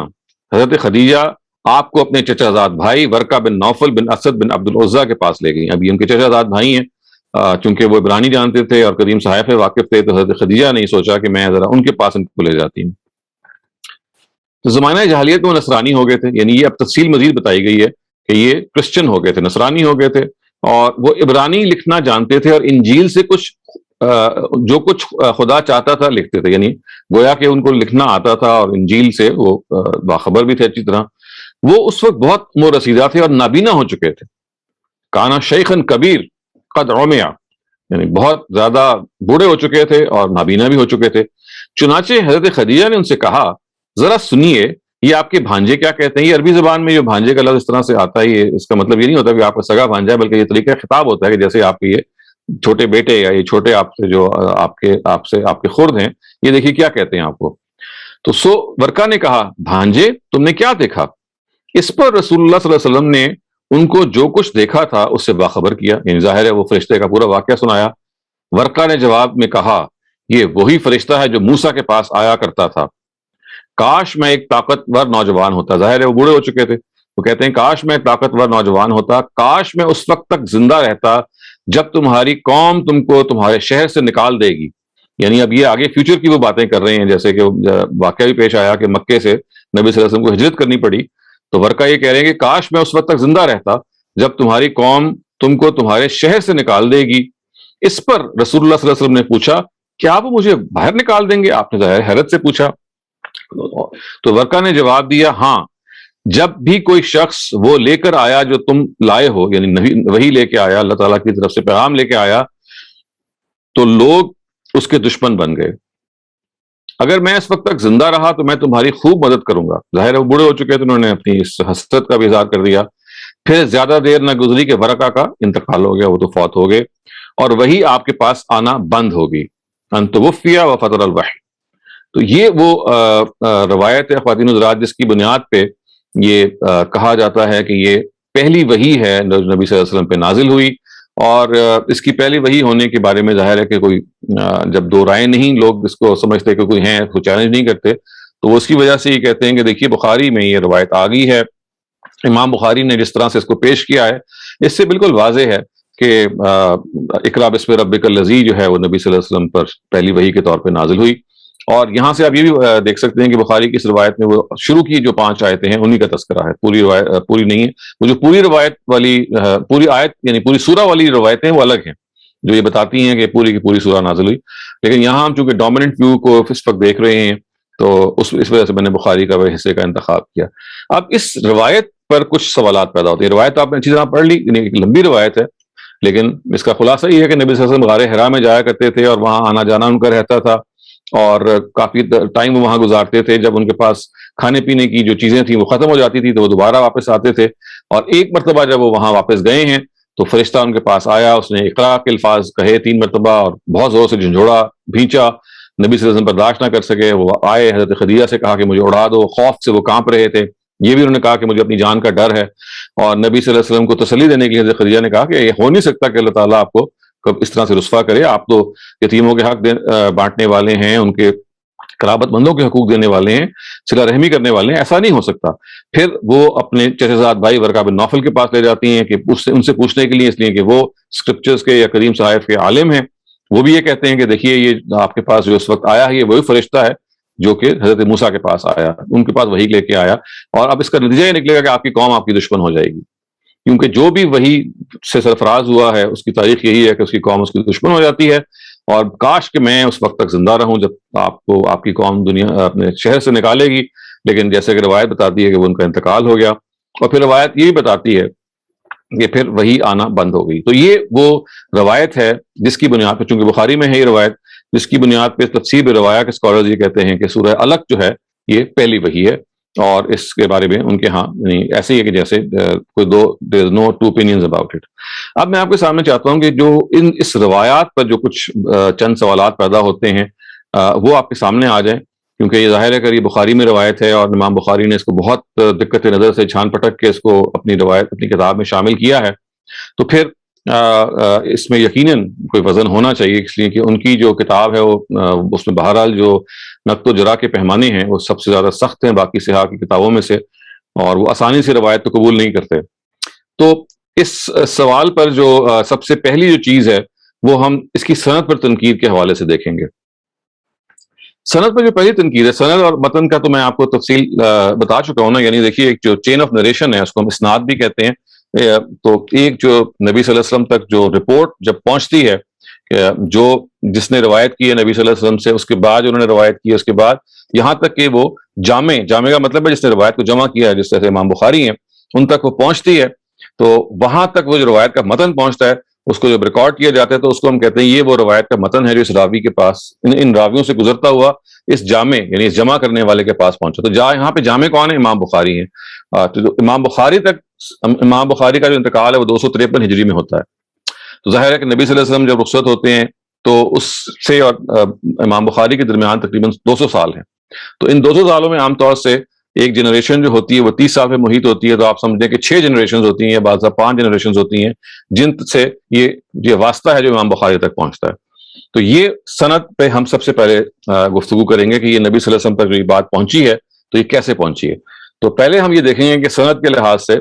کیا کوشچن پیدا ہوتے ہیں، اس کے بعد ہم یہ دیکھیں گے کہ متن کے لحاظ سے کیا کوشچن پیدا ہوتے ہیں، تاکہ اس روایت کو ہم اچھی طرح سے سمجھ سکیں۔ پہلی جو چیز یہاں پہ نوٹ کی ہے میں نے وہ یہ ہے کہ دیکھیے یہ جو روایت ہے یہ بنیادی طور پہ مراسیل صحابہ میں سے ہے۔ یعنی مراسیل صحابہ سے کیا مطلب ہے؟ یعنی مراسیل صحابہ کا مطلب یہ ہے کہ یہ روایت جو ہے جو صحابیہ یہ بیان کر رہی ہیں، حضرت عائشہ ہیں، وہ تو اس روایت کے موقع پہ موجود ہی نہیں تھی، زندہ ہی نہیں تھی۔ ظاہر ہے کہ اگر ان کی جو عمر اگر آپ کیلکولیٹ کرتے ہیں اور نبی صلی اللہ علیہ وسلم پہ پہلی وحی کے ٹائم کو کیلکولیٹ کرتے ہیں تو یا تو وہ بالکل چند ماہ کی یا 1 سال کی بچی ہوں گی یا وہ پیدا ہی نہیں ہوئی ہوں گی۔ تو ایک بات بالکل واضح ہوگی ہے کہ روایت تو حضرت عائشہ سے ہے، حضرت عائشہ سے ان کے بھتیجے روایت کر رہے ہیں حضرت عروہ، تو لیکن حضرت عائشہ تو اس کی آئی وٹنس ہی نہیں ہے۔ تو پہلا جو اعتراض پیدا ہوتا ہے وہ یہ ہے کہ یہ مراسیل مرسل روایت کہتے ہیں ہم اس کو۔ مرسل کا کیا مطلب ہے؟ کہ جو روایت کرنے والا ہے وہ جب نبی صلی اللہ علیہ وسلم سے روایت کر رہا ہے تو اس کے درمیان کا جو ایک واسطہ ہے وہ حذف ہے۔ یعنی جب ایک کم سن صحابی اور نبی صلی اللہ علیہ وسلم کے درمیان اتصال نہ ہو، اتصال کا مطلب ہے کنٹینیوٹی نہ ہو، اور درمیان میں ایک اور جو ہے کبر سن صحابی موجود ہوں جس سے اس صغر سن صحابی نے سنا ہو، اگر وہ درمیان سے غائب ہو تو ہم اس کو کہتے ہیں روایت مرسل ہے۔ یعنی اگر براہ راست اس طرح سے روایت ہو رہی ہو کہ تیسری کڑی میں اور پہلی کڑی کے جو درمیان یوں سمجھ لیجئے کوئی موجود نہیں ہے تو اس کو ہم یہ روایتی کمزوری ہوتی ہے، اس کو ہم کہتے ہیں یہ مرسل روایت ہے، تو یہ مراسیل صحابہ میں سے ہے۔ اس کے بارے میں یہ بحث ضرور ہے کہ جو مراسیل صحابہ ہیں چونکہ ان کے بارے میں یہ کہا جاتا ہے کہ صحابہ جو ہیں ان کی حیثیت اس طرح کی ہے کہ اگر وہ ایسی بات کر بھی رہے ہیں تو لازماً انہوں نے کسی اتھارٹی پہ وہ کی ہوگی، ایسا نہیں ہو سکتا کہ عائشہ اپنی طرف سے بات کر دیں، لازماً انہوں نے کسی سینئر صحابی سے سنی ہوگی۔ تاہم یہ ایک ایکڈیمک نوٹ کے طور پہ رہنا چاہیے کہ یہ ہے ایک مرسل روایت۔ پھر دوسری چیز یہ ہے کہ اپنے 3 واسطوں میں یعنی پہلے 3 سٹیپس میں خبر واحد ہے۔ یعنی یہ حضرت یا نبی صلی اللہ علیہ وسلم سے جب حضرت عائشہ روایت کر رہی ہیں، ان سے عروہ روایت کر رہے ہیں، ان سے زہری روایت کر رہی ہیں، 3 کڑیاں ہیں، 3 سٹیجز ہیں، تینوں میں خبر واحد ہے، یعنی تینوں میں ایک ہی راوی ہیں۔ یہ یعنی خبر واحد کی ایک بڑی کمزور قسم ہوتی ہے، یعنی ہوتی تو بہرحال اس کو ہم خبر واحد کہتے ہیں، لیکن کیونکہ خبر واحد کی قسمیں اور بھی ہیں، یعنی خبر عزیز بھی ہے، خبر غریب بھی ہے، جس میں یہ ہوتا ہے کہ ایک ہی کڑی میں، یعنی مثال کے طور پہ دو لوگ ہیں، یا دوسری کڑی میں بھی دو لوگ ہیں، یا تیسری کڑی میں بھی دو لوگ ہیں، تو یہ بہرحال ایک اسٹرانگر سند ہوتی ہے۔ لیکن یہاں آپ دیکھتے ہیں کہ پہلی تین کڑیوں میں صرف ایک ہی شخص ہے، یعنی ایک ہی شخص ہر کڑی میں موجود ہے، جو اگین ایک روایت پر یعنی ایک کمزوری کی طرف پہلو ہے جو اس کی طرف اشارہ کرتے ہیں۔ تیسری جو چیز ہے جو اس کے سند کے لحاظ سے سوال قابل سوال، یا یوں سمجھ لیجئے کہ اپنے اندر ایک سوال پیدا کرتی ہے، کہ وہ یہ کہ ابن شہاب زہری جو ہیں، یعنی یہ ایک کویسچنیبل پرسنالٹی ہے۔ میں اس وقت تو ان کے بارے میں تفصیل سے آپ کے سامنے نہیں رکھتا کیونکہ وہ ایک ٹیکنیکل چیز ہے، لیکن آپ میں سے جو لوگ ان کی تفصیل جاننا چاہیں، وہ میری جو بعض کتابیں ہیں ان میں نے زہری کا تفصیلی تعارف کروایا ہوا ہے، خاص طور سے جو تاریخ القرآن پہ یہ کتاب میں نے لکھی ہے، اور یہ بتایا ہے کہ یہ شخص جو ہیں، یہ اگرچہ ان کو امیر المومنین فی الحدیث کہا جاتا ہے، یعنی اس کا مطلب کیا ہے، ان کا بڑا اونچا مقام ہے، لیکن ان کی وہ ارسال کے، تدلیس کے، ادراج کے، اور اسی طرح سے بات کو صحیح طرح سے بیان نہ کرنے کے مرتکب ہوتے ہیں بعض جگہوں پہ، اور ان کے اپنے جو کنٹمپریریز ہیں انہوں نے ان پہ بہت سارے سوالات اٹھائے ہیں۔ تو یہ ابن شہاب زہری جو کہ اس روایت کے پیوٹ ہیں، پیوٹ کا کیا مطلب ہے، ان سے روایت کا شیو ہوا ہے، ان سے روایت نے ایکسپینڈ کیا ہے۔ یوں آپ سمجھ لیں کہ میں ایک اسٹریٹ لائن ڈرا کرتا ہوں تو فرسٹ تین سٹیپس میں تو ہر سٹیپ میں ایک ہی راوی ہے، لیکن ابن شہاب زہری سے یہ روایت ایسے کر کے ایکسپینڈ کر جاتی ہے، یعنی ان سے اس کی یوں سمجھ لیجیے ایکسپینشن ہو رہی ہے، اور وہ خود ایک کویسچنیبل پرسنالٹی ہیں، اور عام طور سے ایسی روایتیں وہ کر رہے ہوتے ہیں جو کسی نہ کسی پہلو سے قرآن مجید کو یا صحابہ کو مجروح کر رہی ہوتی ہیں، وہ اس کی الگ تفصیل ہے۔ لیکن یہ تین چیزیں ہیں کہ جو سند کے لحاظ سے ہر طالب علم کو معلوم رہنی چاہیے، کہ ایک یہ بات کہ اپنی نیچر میں یہ مرسل روایت ہے، دوسری یہ بات کہ یہ تین سٹیپس میں ایک ہی راوی ہیں، اور تیسری یہ بات کہ جو تیسرا سٹیپ ہے جس میں امام یعنی ابن شہاب زہری ہیں، وہ ایک کویسچنیبل پرسنالٹی ہیں۔ تو اگر آپ یہ ظاہر ہے کہ تھوڑا سا اس میں ٹیکنیکل ایسپیکٹ ہے، لیکن میں اس کو سمپلیفائی کرنے کی کوشش کی ہے آپ کو بتانے کے لیے کہ یہ ٹرانسمیشن ہے اس کی نبی صلی اللہ علیہ وسلم سے لے کے جامع تک، یعنی امام بخاری تک، وہ اس کے اندر کچھ سوالات، یعنی کہ بالکل جسے کہتے ہیں نا کہ it's not transmission that you can really be proud of, جیسے آپ کہتے ہیں نا کہ جو ایک ایسا سلسلہ ہو جس کو آپ کہیں کہ بے داغ ہے، تو یہ بہرحال ایک بے داغ سند اس کو ہم نہیں کہہ سکتے۔ اس کے بعد بھی آپ دیکھیے کہ جو ایک مزید جو چیز ہے اس کو بھی آپ نوٹ کر لیں، اور وہ یہ ہے کہ ابن شہاب زہری سے ان کے جو 7 شاگرد ہیں، یہ میں نے ان کے نام آپ کو یہاں لکھتی ہیں، اکیل بن خالد، یونس بن یزید، معمر بن راشد، ولید بن محمد، صالح بن ابن الاخضر، ابن اخی زہری، اور نعمان بن راشد۔ یہ 7 جو راوی ہیں، یہ امام زہری سے یا ابن شہاب زہری سے اس کو آگے پھیلاتے ہیں۔ میں نے ایسے کہا کہ ورٹیکل لائن اگر آپ ڈرا کریں گے تو پہلے 3 سٹیپس میں اس میں ایک راوی ہے، امام زہری جو تیسرے راوی ہیں، ان سے جب آپ لے کے جائیں گے تو اس کے 7 شاگرد ہیں جو اس کو آگے روایت کرتے ہیں، وہ ان 7 سے پھر اور زیادہ وہ ایکسپینڈ کرتی ہے۔ لیکن اس وقت میری ڈسکشن سے باہر ہے، آپ میں سے جو لوگ اس کی تفصیل دیکھنا چاہتے ہیں وہ میرے بعض مقالوں کو دیکھ سکتے ہیں۔ میں نے بتایا کہ یہ جو 7 شاگرد ہیں، جب یہ اپنے استاد سے کچھ آگے رپورٹ کرتے ہیں تو ہر جگہ کہیں نہ کہیں فلا ہے، یعنی یہاں سند کا کوئی ایسا فلا ہے جس کو ہم علت کہتے ہیں، کوئی مخفی چیز ہے، یا اتصال کا ایشو ہے، اتصال کا مطلب ہے کنٹینیوٹی نہیں ہے، غرض یہ کہ یا راوی جو ہیں وہ کمزور ہیں۔ تو یہ چوتھا فلا ہے، یا چوتھا یوں سمجھ لیجیے کویسچن ہے جو سند کے لحاظ سے اس روایت میں پیدا ہوتا ہے، کہ امام ابن شہاب زہری تو خود ایک کویسچنیبل پرسنالٹی ہیں، لیکن ان سے جو 7 شاگرد روایت کر رہے ہیں آگے، ان سب کی جو اسناد ہیں جو ان تک ایسے کر کے پہنچتی ہیں، ان سب میں کوئی نہ کوئی فلا ہے۔ لیکن وہ میں فلا اس لیے یہاں تفصیل سے پوائنٹ آؤٹ نہیں کرنا چاہ رہا کیونکہ وہ بہت ہی زیادہ تکنیکی چیز ہے جو اصول حدیث سے لوگ واقف ہوتے ہیں وہ سمجھ سکتے ہیں، لیکن اگر آپ کو پھر بھی دلچسپی ہو، جیسے کہ میں نے عرض کیا کہ اس کے مراجع موجود ہیں، آپ ان کو دیکھ سکتے ہیں۔ تو یہ سند پہ 4 کویسچنز ہیں جو اس حدیث میں پیدا ہوتے ہیں، اور چونکہ امام بخاری نے اس کو اپنی روایت کے طور پہ لیا ہے تو اس لیے ضروری ہے کہ اس کا تجزیہ بھی گہرائی سے کیا جائے۔ یعنی ایک بات یہ کہ یہ مرسل روایت ہے، دوسری بات یہ کہ یہ 3 سٹیپس میں خبر واحد ہے، تیسری بات یہ کہ اس میں تیسرے سٹیپ میں امام زہری ہیں یا ابن شہاب زہری ہیں جو خود ایک کویسچنیبل پرسنالٹی ہیں، اور چوتھی بات یہ کہ ان سے جو 7 شاگرد ہیں آگے وہ جو روایت کر رہے ہیں ان سب کی سب جو ساتوں کی سانوں اسناد ہیں, all these 7 chains have some flaw or the other. تو یہ میں نے آپ کو صرف بریفلی اس کی بات کو بتایا ہے. اس پر ہم یہ کہہ سکتے ہیں کہ جو سند پہ جو سوالات ہیں وہ ختم ہو جاتے ہیں. اب دیکھتے ہیں کہ متن پہ بھی سوالات پیدا ہوتے ہیں. دیکھیے نا, میں نے آپ سے عرض کیا کہ جو ایک روایت ہوتی ہے وہ اپنی نیچر میں مجموعہ ہوتی ہے سند کا اور متن کا. تو یہ ہم نے 4 سوالات اٹھائے ہیں اس روایت کی سند پر. اب کچھ سوالات پیدا ہوتے ہیں اس روایت کے متن پر. پہلا سوال جو اس روایت کے متن میں پیدا ہوتا ہے وہ یہ ہے کہ پہلی وحی کا جو واقعہ ہے obviously ایک بہت بڑا واقعہ ہے. یعنی نبی صلی اللہ علیہ وسلم was appointed as a messenger of God as a result of this first وحی. یعنی اگر آپ یہ مان لیں کہ امام بخاری نے جو یہ روایت اپنی کتاب میں درج کی ہے یہ بالکل فلالیس ہے یا اس پہ اعتماد کیا جا سکتا ہے, تو بہرحال اس سے مترشح تو یہ ہوتا ہے نا کہ جو سب سے بڑا ایک ایونٹ نبی صلی اللہ علیہ وسلم کی زندگی میں ہو سکتا تھا, اور بھی ایونٹس ہیں لیکن یہ بہت بڑا ایونٹ ہے کہ جس کو بیان کیا جانا چاہیے تھا. تو عجیب بات ہے کہ اس ایونٹ کے اندر کی جو اشخاص ہیں وہ سب سے بڑے تو خود حضرت خدیجہ ہیں. انہوں نے اس روایت کو کبھی بیان نہیں کیا. نبی صلی اللہ علیہ وسلم نے خود اس روایت کو کبھی بیان نہیں کیا. اور آپ کے جو شب و روز کے ساتھی ہیں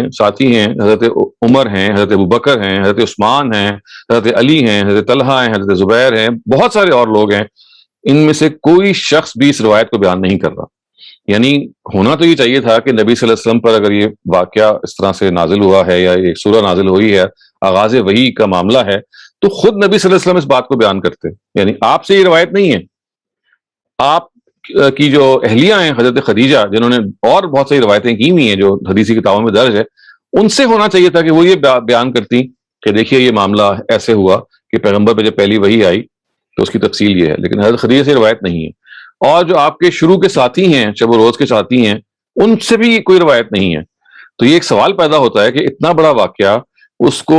بیان کرنے کے لیے حضرت عائشہ جو اس وقت پیدا بھی نہیں ہوئی تھی, وہ بعد میں جا کے یا بہت چھوٹی تھیں, بعد میں جا کے انہوں نے کسی اور صحابی سے سنا اور اس کو بیان کرنا شروع کر دیا. تو ایک کوشچن پیدا کرتا ہے کہ یہ اس کو کیوں نہیں اور لوگوں نے بیان کیا, خاص طور سے وہ لوگ کہ جو اس روایت کے اندر موجود تھے. اور اس میں حضرت خدیجہ اور نبی صلی اللہ علیہ وسلم کا اپنا جو حیثیت ہے وہ مسلم ہے. تو یہ ایک پہلا سوال ہے جو اس روایت کے متن پہ پیدا ہوتا ہے. میں نے آپ کے سامنے بھی وہ کچھ سوالات تھے جو سند پہ اٹھائے ہیں, اب یہ پہلا سوال ہے وہ جو متن میں اٹھایا. اچھا, اس کے بعد دیکھیے کہ دوسرا سوال کیا ہے. دوسرا سوال کا جو کوشچن ہے وہ یہ ہے کہ آپ اس کے اندر یہ دیکھیں گے کہ تہنس کا ورڈ استعمال ہوا. میں نے بھی آپ کے سامنے ایکسپلین بھی کیا نا کہ ان کے ہاں تہنس ہے. آج تک یہ پتہ نہیں چل سکا کہ تہنس کا لفظ کہاں ہے. یعنی یہ عربی زبان میں یہ کہیں یہ لفظ نہیں پایا جاتا. اس لفظ کو اس پہ قیاس کیا گیا ہے کہ یہ تحنف تھا اصل میں, تحنف, اور ہے جو ہے یہ سے تبدیل ہوگی تو تحنس بن گیا,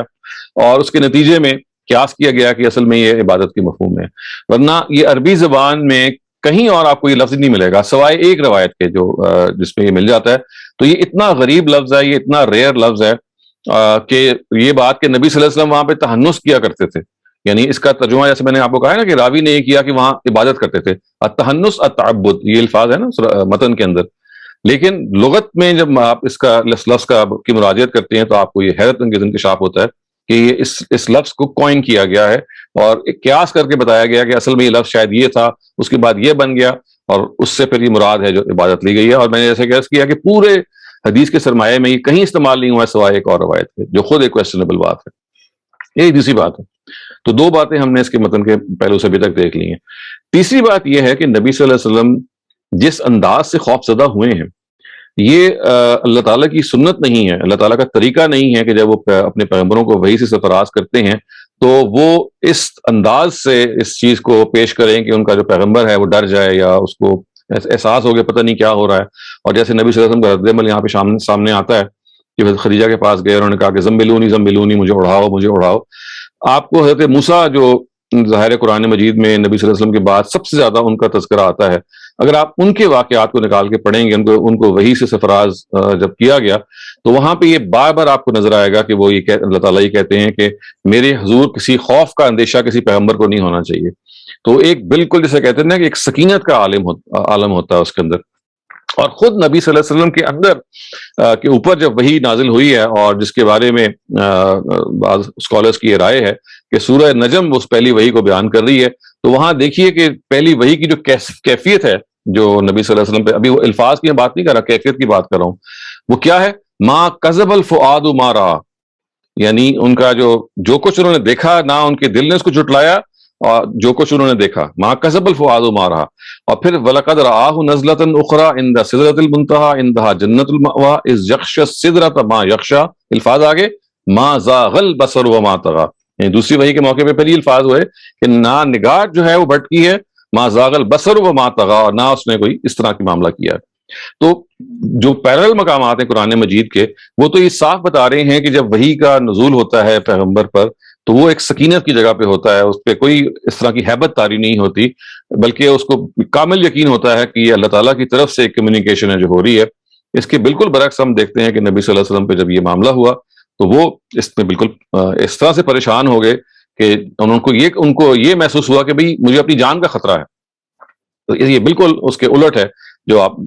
اس میں دیکھ سکتے ہیں. جیسے میں نے عرض کیا کہ حضرت موسیٰ کے قصے میں، اور خود نبی صلی اللہ علیہ وسلم پہ جب وحی نازل ہوئی اس میں سورہ نجم میں اس بات میں کہ وہاں پہ ما زاغ البصر وما طغیٰ، اور پھر جب یہ کہا گیا کہ ان کی جو ما کذب الفؤاد ما رأى، اور پھر ما زاغ البصر وما طغیٰ، دونوں جگہوں پہ یہ کہا گیا کہ نہ ان کا جو دل ہے اس نے جھٹلایا اس چیز کو کہ جو کو موصول ہوئی، اور نہ ان کی نگاہ بھٹکی، بلکہ وہ بالکل مطمئن رہے. تو اس سے یہ اندازہ ہوتا ہے کہ یہ اللہ تعالیٰ کا تو طریقہ نہیں ہے کہ وہ اپنے پیغمبر کو ہیبت میں مبتلا کر دیں. اچھا، اس کے بعد کچھ مزید سوالات ہیں جو پیدا ہوتے ہیں، وہ بھی میں نے آپ کے لیے نوٹ کیے ہوئے ہیں، ان کو آپ دیکھ سکتے ہیں. یعنی اس میں جو ایک اور جو چیز ہے وہ یہ ہے کہ جو آپ اس میں اہم بات رہیں گی، آپ چھٹا نمبر پوائنٹ کو آپ دیکھ سکتے ہیں کہ روایت کے مطابق جبریل نے نبی صلی اللہ علیہ وسلم کو پڑھنے کا حکم دیا، یعنی کہا اقرا. اچھا، کسی لکھی ہوئی چیز کی عدم موجودگی میں اس کے حکم کا یہی مطلب ہو سکتا تھا کہ جبریل علیہ السلام آپ سے ان کے الفاظ کو دہرانے کے لیے کہہ رہے ہیں جو انہوں نے آپ نے کہے تھے. تو اس کے جواب میں نبی صلی اللہ علیہ وسلم نے یہ کیوں فرمایا کہ وہ پڑھ نہیں سکتے؟ یعنی یہ جو پوائنٹ ہے، یہ اس کو دوبارہ سے کنسیڈر کریں، دوبارہ سے سمجھیں. نبی صلی اللہ علیہ وسلم کو الفاظ بتائے جا رہے ہیں کہ آپ یہ پڑھیں اقرا. تو اگر تو وہ چیز لکھی بھی ہو، یعنی جبریل کہنا کہ آپ یہ چیز میں لے کے آئے ہوں اس کو پڑھیں، تو اس کے جواب میں تو وہ کہہ سکتے کہ ما انا بقارئ، میں تو پڑھا ہوا نہیں ہوں، I cannot read this. لیکن جب کوئی لکھی ہوئی چیز نہ ہو اور میں کہوں پڑھو، تو اس کا کیا مطلب ہوتا ہے کہ جو میں پڑھ رہا ہوں اس کو ریپیٹ کرو، یہی مطلب ہوگا نا. تو نبی صلی اللہ علیہ وسلم ریپیٹ تو کر سکتے تھے، وہ تو لکھی ہوئی چیز کو نہیں پڑھ سکتے تھے کیونکہ وہ امی تھے. تو یہ مزید سوال پیدا ہوتا ہے کہ اگر تو جبریل کو لکھی ہوئی چیز لائیں تو اس کے جواب میں نبی صلی اللہ علیہ وسلم کا جواب بالکل درست ہوگا، وہ کہیں جی میں تو نہیں پڑھ سکتا اس کو، ما انا بقارئ جیسا کہ روایت کہتی ہے. لیکن جب کوئی لکھی ہوئی چیز نہ ہو اور کوئی آپ کو صرف یہ کہے کہ پڑھو، اس کا مطلب یہ ہوتا ہے کہ میرے پیچھے پڑھو، یعنی I am going to recite something and you recite it behind me. تو نبی صلی اللہ علیہ وسلم کو جواب میں کہنا کہ میں تو نہیں پڑھ سکتا، یہ موضوع نہیں ہے، اس لیے کہ وہ اگرچہ لکھی ہوئی چیز نہیں پڑھ سکتے تھے لیکن بولی ہوئی چیز کو دہرا تو سکتے تھے. تو یہاں تو اصل میں جبریل ان کو دہرانے کے لیے کہہ رہے ہیں. تو یہ ایک اور ہے جو سوال پیدا ہوتا ہے کہ انہوں نے پھر نبی صلی اللہ علیہ وسلم کو جواب دیا وہ کسی طرح سے بھی موضوع نہیں ہے. اچھا، اس کے بعد آپ دیکھیے کہ اگر اس موقع پر قرآن کی آیات نازل ہوئی تھیں تو آپ صلی اللہ علیہ وسلم نے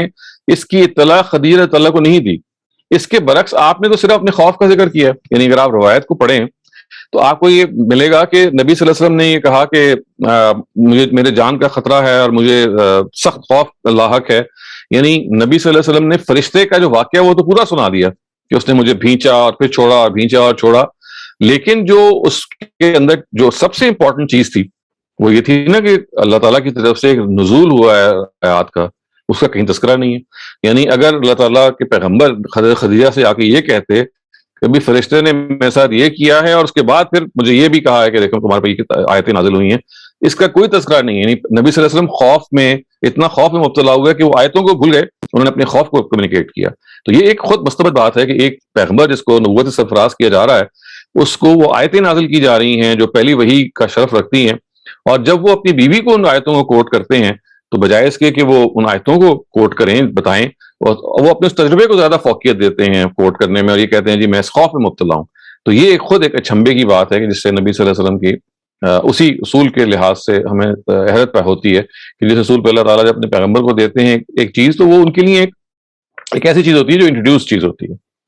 اچھا، ایک اور نقطہ یہ ہے کہ ورقہ بن نوفل کے پاس جانے کی ضرورت کیوں پیش آئی؟ اگر آیات قرآن نازل کی گئی تھی تو پھر یہ کیا نشانی کافی نہیں تھی کہ نبی صلی اللہ علیہ وسلم وحی سے سرفراز کیے جا رہے ہیں؟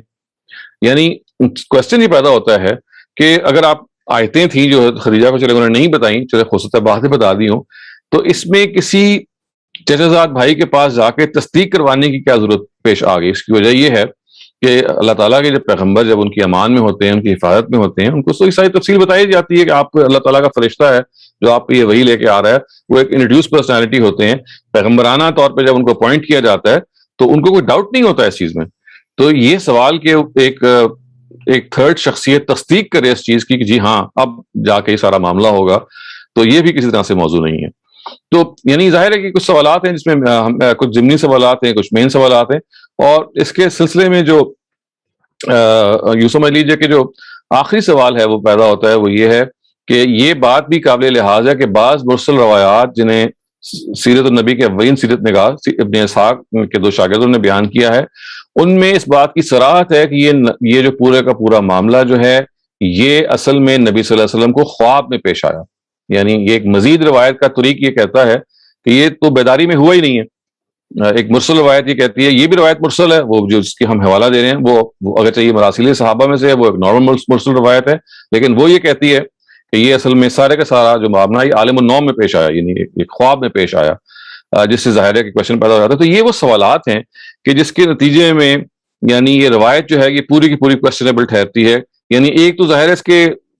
سورہ کے مزاج کے لحاظ سے یہ فٹ نہیں بیٹھتا ہے، اس کو پہلی ہم سورہ مانیں یا پہلی 5 آیتوں اگر مانیں تو پھر کلہ کے لفظ سے چھٹی آیت جو شروع ہوتی ہے وہ موضوع نہیں ہے کہ وہاں سے نئی وحی کا آغاز ہو. اور پھر جس بنیاد پہ اس کو پہلی وحی کے طور پہ مانا جا رہا ہے اس میں یہ بنیادی سوالات پیدا ہوتے ہیں کہ کیا وجہ ہے کہ نبی صلی اللہ علیہ وسلم سے خود نہیں بیان کر رہے اس کو، حضرت خدیجہ نہیں بیان کر رہی،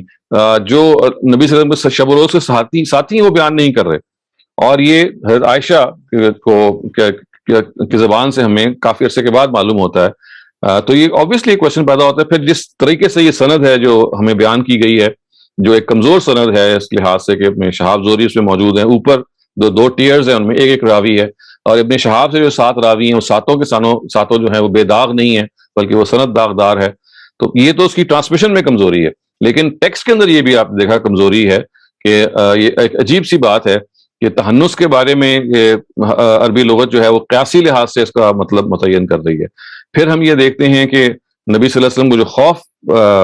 برپا ہے یا ان پہ طاری ہوا ہے، یہ اللہ تعالیٰ کی طرح طریقہ نہیں ہے نبوت سے سرفراز کرنے کا. غرض یہ کہ میں نے جو آپ کے سامنے جو سوالات اٹھائے یہ اصل میں اس روایت کی جو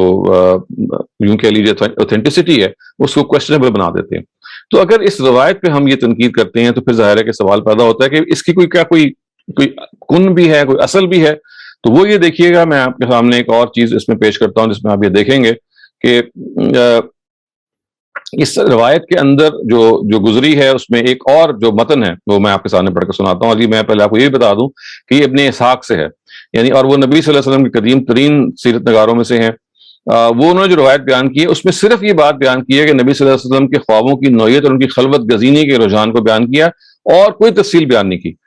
تو کیوں نہ ہم اس روایت کو لیں جو زیادہ صاف اور شفاف ہے. اور وہ آپ دیکھیے وہ روایت یہ ہے کہ عروہ حضرت عائشہ سے روایت کرتے ہیں، انہوں نے کہا کہ رسول اللہ صلی اللہ علیہ وسلم کی نبوت کی ابتدا جب کہ اللہ تعالیٰ نے چاہا کہ وہ اپنے بندے کو جو جود و کرم سے نوازیں گے خوابوں سے ہوئی جو صبح کی روشنی کی طرح ہوتے تھے. وہ یہ خواب دیکھتے جب تک اللہ تعالیٰ نے چاہا، پھر خدا نے تنہائی کو ان کے لیے محبوب بنا دیا، کوئی چیز بھی ان کو خلوت گزینی سے عزیز نہ رہی، اس سے زیادہ عزیز نہ رہی. گویا کہ ابن اسحاق کی اگر آپ اتنے سے حصے کو لیں گے تو آپ کو بالکل بخاری کا جو ابتدائی حصہ ہے جس میں آیا نا کہ نبی صلی اللہ علیہ وسلم کو خلوت جو تھی وہ پسند آ گئی، اور آپ کو جو پہلے جو خواب نظر آتے تھے وہ کفل کے صبح کی طرح روشن ہوتے تھے. بس اتنی سی بات ہے. ایسا محسوس ہوتا ہے کہ بات صرف اتنی سی تھی، اس کو پھر زیب داستان کے طور پہ بہت ساری چیزیں اس میں ایڈ کر دی گئیں. اور چونکہ زہری جو ہیں ان کا خاص معاملہ یہ ہے کہ وہ ادراج کرتے ہیں، اضافہ کرتے ہیں، اپنی طرف سے درج کر دیتے ہیں، وہ تدلیس کرتے ہیں، یعنی بات کسی اور کے نام سے جھوٹ بول کر آگے بیان کر دیتے ہیں. یہی معاملہ ان کے ارسال کا ہے. تو اس وجہ سے یہ صاف لگتا ہے کہ یہ روایت اصل میں اپنی نیچر میں شاید اتنی ہی سی تھی کہ اگر اس کو ہم مان لیں کہ نبی صلی اللہ علیہ وسلم کو خلوت گزینی جو تھی وہ پسند آ گئی، آپ خلوت گزین زیادہ رہتے تھے، اور شروع میں ان کے خواب آتے تھے وہ بالکل ایک روشن خواب آتے تھے. اور اس کے بعد ظاہر ہے کہ وحی کی ابتدا ہوئی. اس کی تفصیل تو ہمیں روایات سے نہیں ملتی، لیکن قرآن مجید کی سورہ نجم ہے، اگر آپ ان کی ابتدائی آیتوں کو پڑھیں گے تو بالکل واضح ہو جاتا ہے کہ اس وحی کو پورٹرے کر رہے ہیں کہ نبی صلی اللہ علیہ وسلم کے ساتھ کیا ہوا. الفاظ ان کو کیا القاء کیے گئے، وہ جیسے میں نے عرض کیا کہ ہمارے جو فرائی اسکالرز ہیں وہ یہ کہتے ہیں کہ یہ الفاظ جو تھے وہ سورہ فاتحہ کے الفاظ تھے جو ان کو دیے گئے، لیکن وہ کیفیت کیا تھی وہ سورہ نجم کی ابتدائی آیتوں نے بیان کر دی ہے. تو یہ میں اپنی بات کو یہاں پہ ختم کرتا ہوں، آپ کو یہ تفسیر بتا کے کہ خلاصہ ہماری بات کا یہ ہے کہ یہاں اگر آپ تفسیر روایہ کے اسکالرز کو لیں گے تو وہ سورہ الگ کو یا اس کی پہلی 5 آیتوں کو یا مکمل سورہ کو پہلی وہی مانیں گے. اس پہ تنقید جو استاد امین حسن اصلاحی نے کی وہ میں نے آپ کے سامنے 2-3 مرتبہ دہرائی ہے کہ یہ بیسکلی اپنی یہ مزاج کے لحاظ سے پہلی سورہ نہیں ہو سکتی. اور پھر یہ مزید جو تنقید ہم نے دیکھی وہ یہ تھی کہ اس جو تفسیر روایہ کے جو اسکالرز ہیں جس بنیاد پہ وہ یہ کہتے ہیں کہ پہلی وہی ہے وہ کیا ہے، وہ سورہ الگ کے بارے میں جو یوں سمجھ لیجئے کہ بخاری میں روایت ہے، اس روایت پہ کچھ سوالات تھے جو ان کی سند میں پیدا ہوتے ہیں اور متن نہیں پیدا ہوتے ہیں، جو میں نے آپ کی خدمت میں پیش کیے. میں اپنی بات کو یہاں ختم کرتا ہوں اور آپ کے سوالات کے لیے حاضر. السلام علیکم خواتین و حضرات اور استاد محترم، بہت شکریہ. خدا آپ کو خوش رکھے، ہمیں سیکھنے کی توفیق عطا فرمائے. اور آج کے موضوع پر سوالات لیں گے پہلے، اور پہلا سوال ہے اکرم بھٹی صاحب کا. اکرم صاحب پلیز اپنا سوال کیجیے. السلام علیکم سر. جی وعلیکم السلام. سر میرا چھوٹا سا ایک سوال ہے کہ وہ جو کیا اس لفظ مجھے بھول رہا ہے، بلاغت الزہری ہے جو ان کی کتاب ہے، یا بلاغات، جی بلاغات الزہری، جہاں اس میں وہ کہتے ہیں کہ مجھے یہ بات مجھ تک پہنچی. یہی میرا سوال تھا، میں باقی تو سب سمجھ لگی، میں بھول رہا تھا بلاغت الزہری. اچھی بات، شکریہ سر. اگلا سوال ہے ریاض صاحب کا. ریاض اپنا سوال کیجیے پلیز. السلام علیکم ڈاکٹر صاحب. جی وعلیکم السلام. ڈاکٹر صاحب جو انسان کا لفظ پہلی آیات میں 5 آیات میں 2 دفعہ آیا ہے، جی تو اسکول والے یہ کہہ رہے ہیں کہ یہ قریش کو مخاطب کیا گیا ہے، لیکن جی سوال یہ پیدا ہوتا ہے کہ اللہ تعالیٰ نے مطلب سورہ قریش میں بھی قریش کو مخاطب کیا ہے، تو اس میں کیسے کہہ سکتے ہیں کہ یہ انسان پورے انسان نہیں ہے بلکہ صرف قریش کو ہی مخاطب کیا گیا؟ دیکھیں اس کے سلسلے میں تو میں نے آپ کو بہت تفصیل بتائی ہے نا کہ یہ سورہ ایک خاص مقام پر پلیسڈ ہے. یہ اگر آپ فرائی اسکالرس کی بات کو جاننا چاہتے ہیں تو یہ اتمام حجت کا جو حصہ ہے قرآن مجید کا، اس پر یہ پلیسڈ ہے. اس سے پہلے جگہ جگہ پہ قریش کا ذکر آ چکا ہوا ہے، ان کو بتایا جا چکا ہوا ہے کہ آپ جن کو دیوی اور دیوتا مانتے ہیں، آپ جن کی پرستش کرتے ہیں، ان سب کی بارے میں اللہ تعالیٰ یہ بتاتے ہیں کہ اس کی کوئی آپ کے پاس دلیل نہیں ہے. تو یہ پورے کے پورا جو گروپ ہے، آخری جو گروپ ہے سورہ ملک سے شروع ہوتا ہے، اس کے مخاطب وہ ہیں، اور درجہ بدرجہ وہ مخاطب جو ہیں سورہ قریش میں نام لے کے بالکل واضح ہو جاتے ہیں. لیکن اس سے پہلے ان کو ایک ایسے لفظ سے تعبیر کیا گیا ہے جس سے ان کے عقائد تو واضح ہو جاتے ہیں لیکن ان کا نام نہیں لیا گیا، تاکہ ان کو موقع ملتا رہے کہ وہ اپنی بات پہ نظر ثانی کرتے رہیں. اور یہ قرآن کا خاص طریقہ ہے کہ وہ ڈائریکٹ نام تبھی لیتا ہے کہ جب بات بالکل انتہا پر پہنچ گئی ہے. اس میں آپ دیکھیے کہ جو الفاظ آئے ہیں وہ یہ کہ ان الانسان لیطغی ان رآہ استغنی، یہ جو آیت آگے آ رہی ہے نا کہ یہ انسان سرکشی پہ مبتلا ہو گیا. یعنی اگر آپ اس کو عام انسان کے لیے لے لیں تو یہ کوئی سمجھ بھی نہیں آتی کہ انسان سرکشی کر رہا ہے. سرکشی کر تو رہے ہیں بہت سارے انسان، لیکن بہت سارے انسان نیک بھی ہیں اور ٹھیک بھی ہیں، تو اس کا کوئی محل سمجھ میں نہیں آتا. لیکن اگر آپ پوری سورہ کو دیکھیں گے جس میں جیسے آیا کہ عبدن اذا صلی، یعنی نبی صلی اللہ علیہ وسلم نے اشارہ کیا کہ یہ ہمارے وہ بندے ہیں جو نماز پڑھتے ہیں اور یہ ان کو روکنے کی کوشش کرتا ہے. تو یہ سورہ اتنی بندھی ہوئی ہے سیاق میں اس چیز کی طرف کہ نبی صلی اللہ علیہ وسلم کے زمانے میں جو ان کو ہراس کیا جاتا تھا، ان کو تنگ کیا جاتا تھا، ان کو روکا جاتا تھا، اس پر ان پہ تنبیہ کی جا رہی ہے. اور بار بار ارائیتا کہا جا رہا ہے. پھر یہ کہا جا رہا ہے کہ اگر یہ نہیں کریں گے تو اگر باز نہیں آئیں گے تو ہم اس کی نابکار پیشانی سے کھینچیں گے.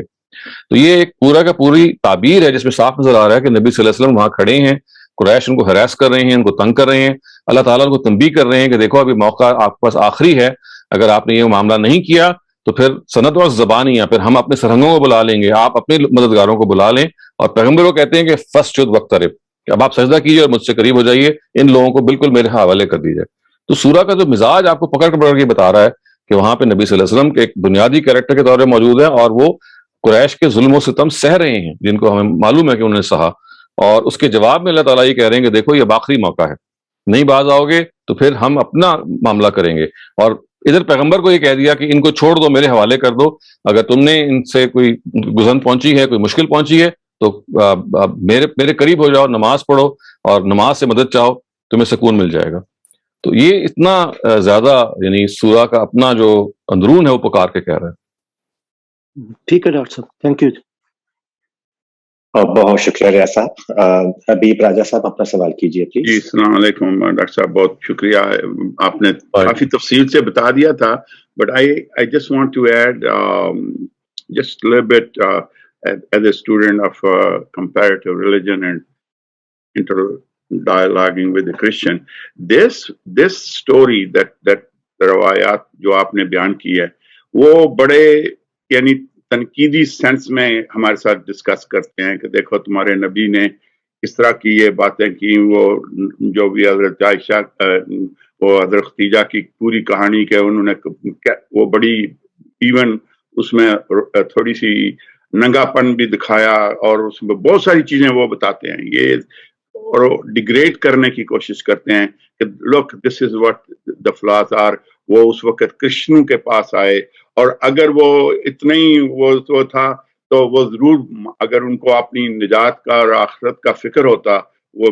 چچا صاحب جو تھے ان کے, تو وہ ڈیفینیٹلی ایمان لے آتے, بجائے اس کے کہ وہ کہتے کہ بھائی یا میں ابھی بوڑھا ہوں, بھائی تم نے ایمان لانا ہے وہ آخرت کے. تو یہ ساری چیزیں جو ہیں بڑی عجیب سی ہیں جو ہماری اس لٹریچر میں آ چکی ہیں unfortunately, and being used to defy and to reject Islam. لیکن ایک بات جو صرف آپ نے وہ تفصیلاً بتا دیا, عزائیہ بک آف عزائیہ چیپٹر 29 اور چیپٹر 22 اس میں, لیکن 29 کو میں یہاں کوٹ کرتا ہوں. چیپٹر 29 ورس 12 میں ایک پرافسی ہے جو اس میں لکھا گیا ہے کہ book is delivered to him and it's being said read and he says I cannot read. I'm not saying that this is the first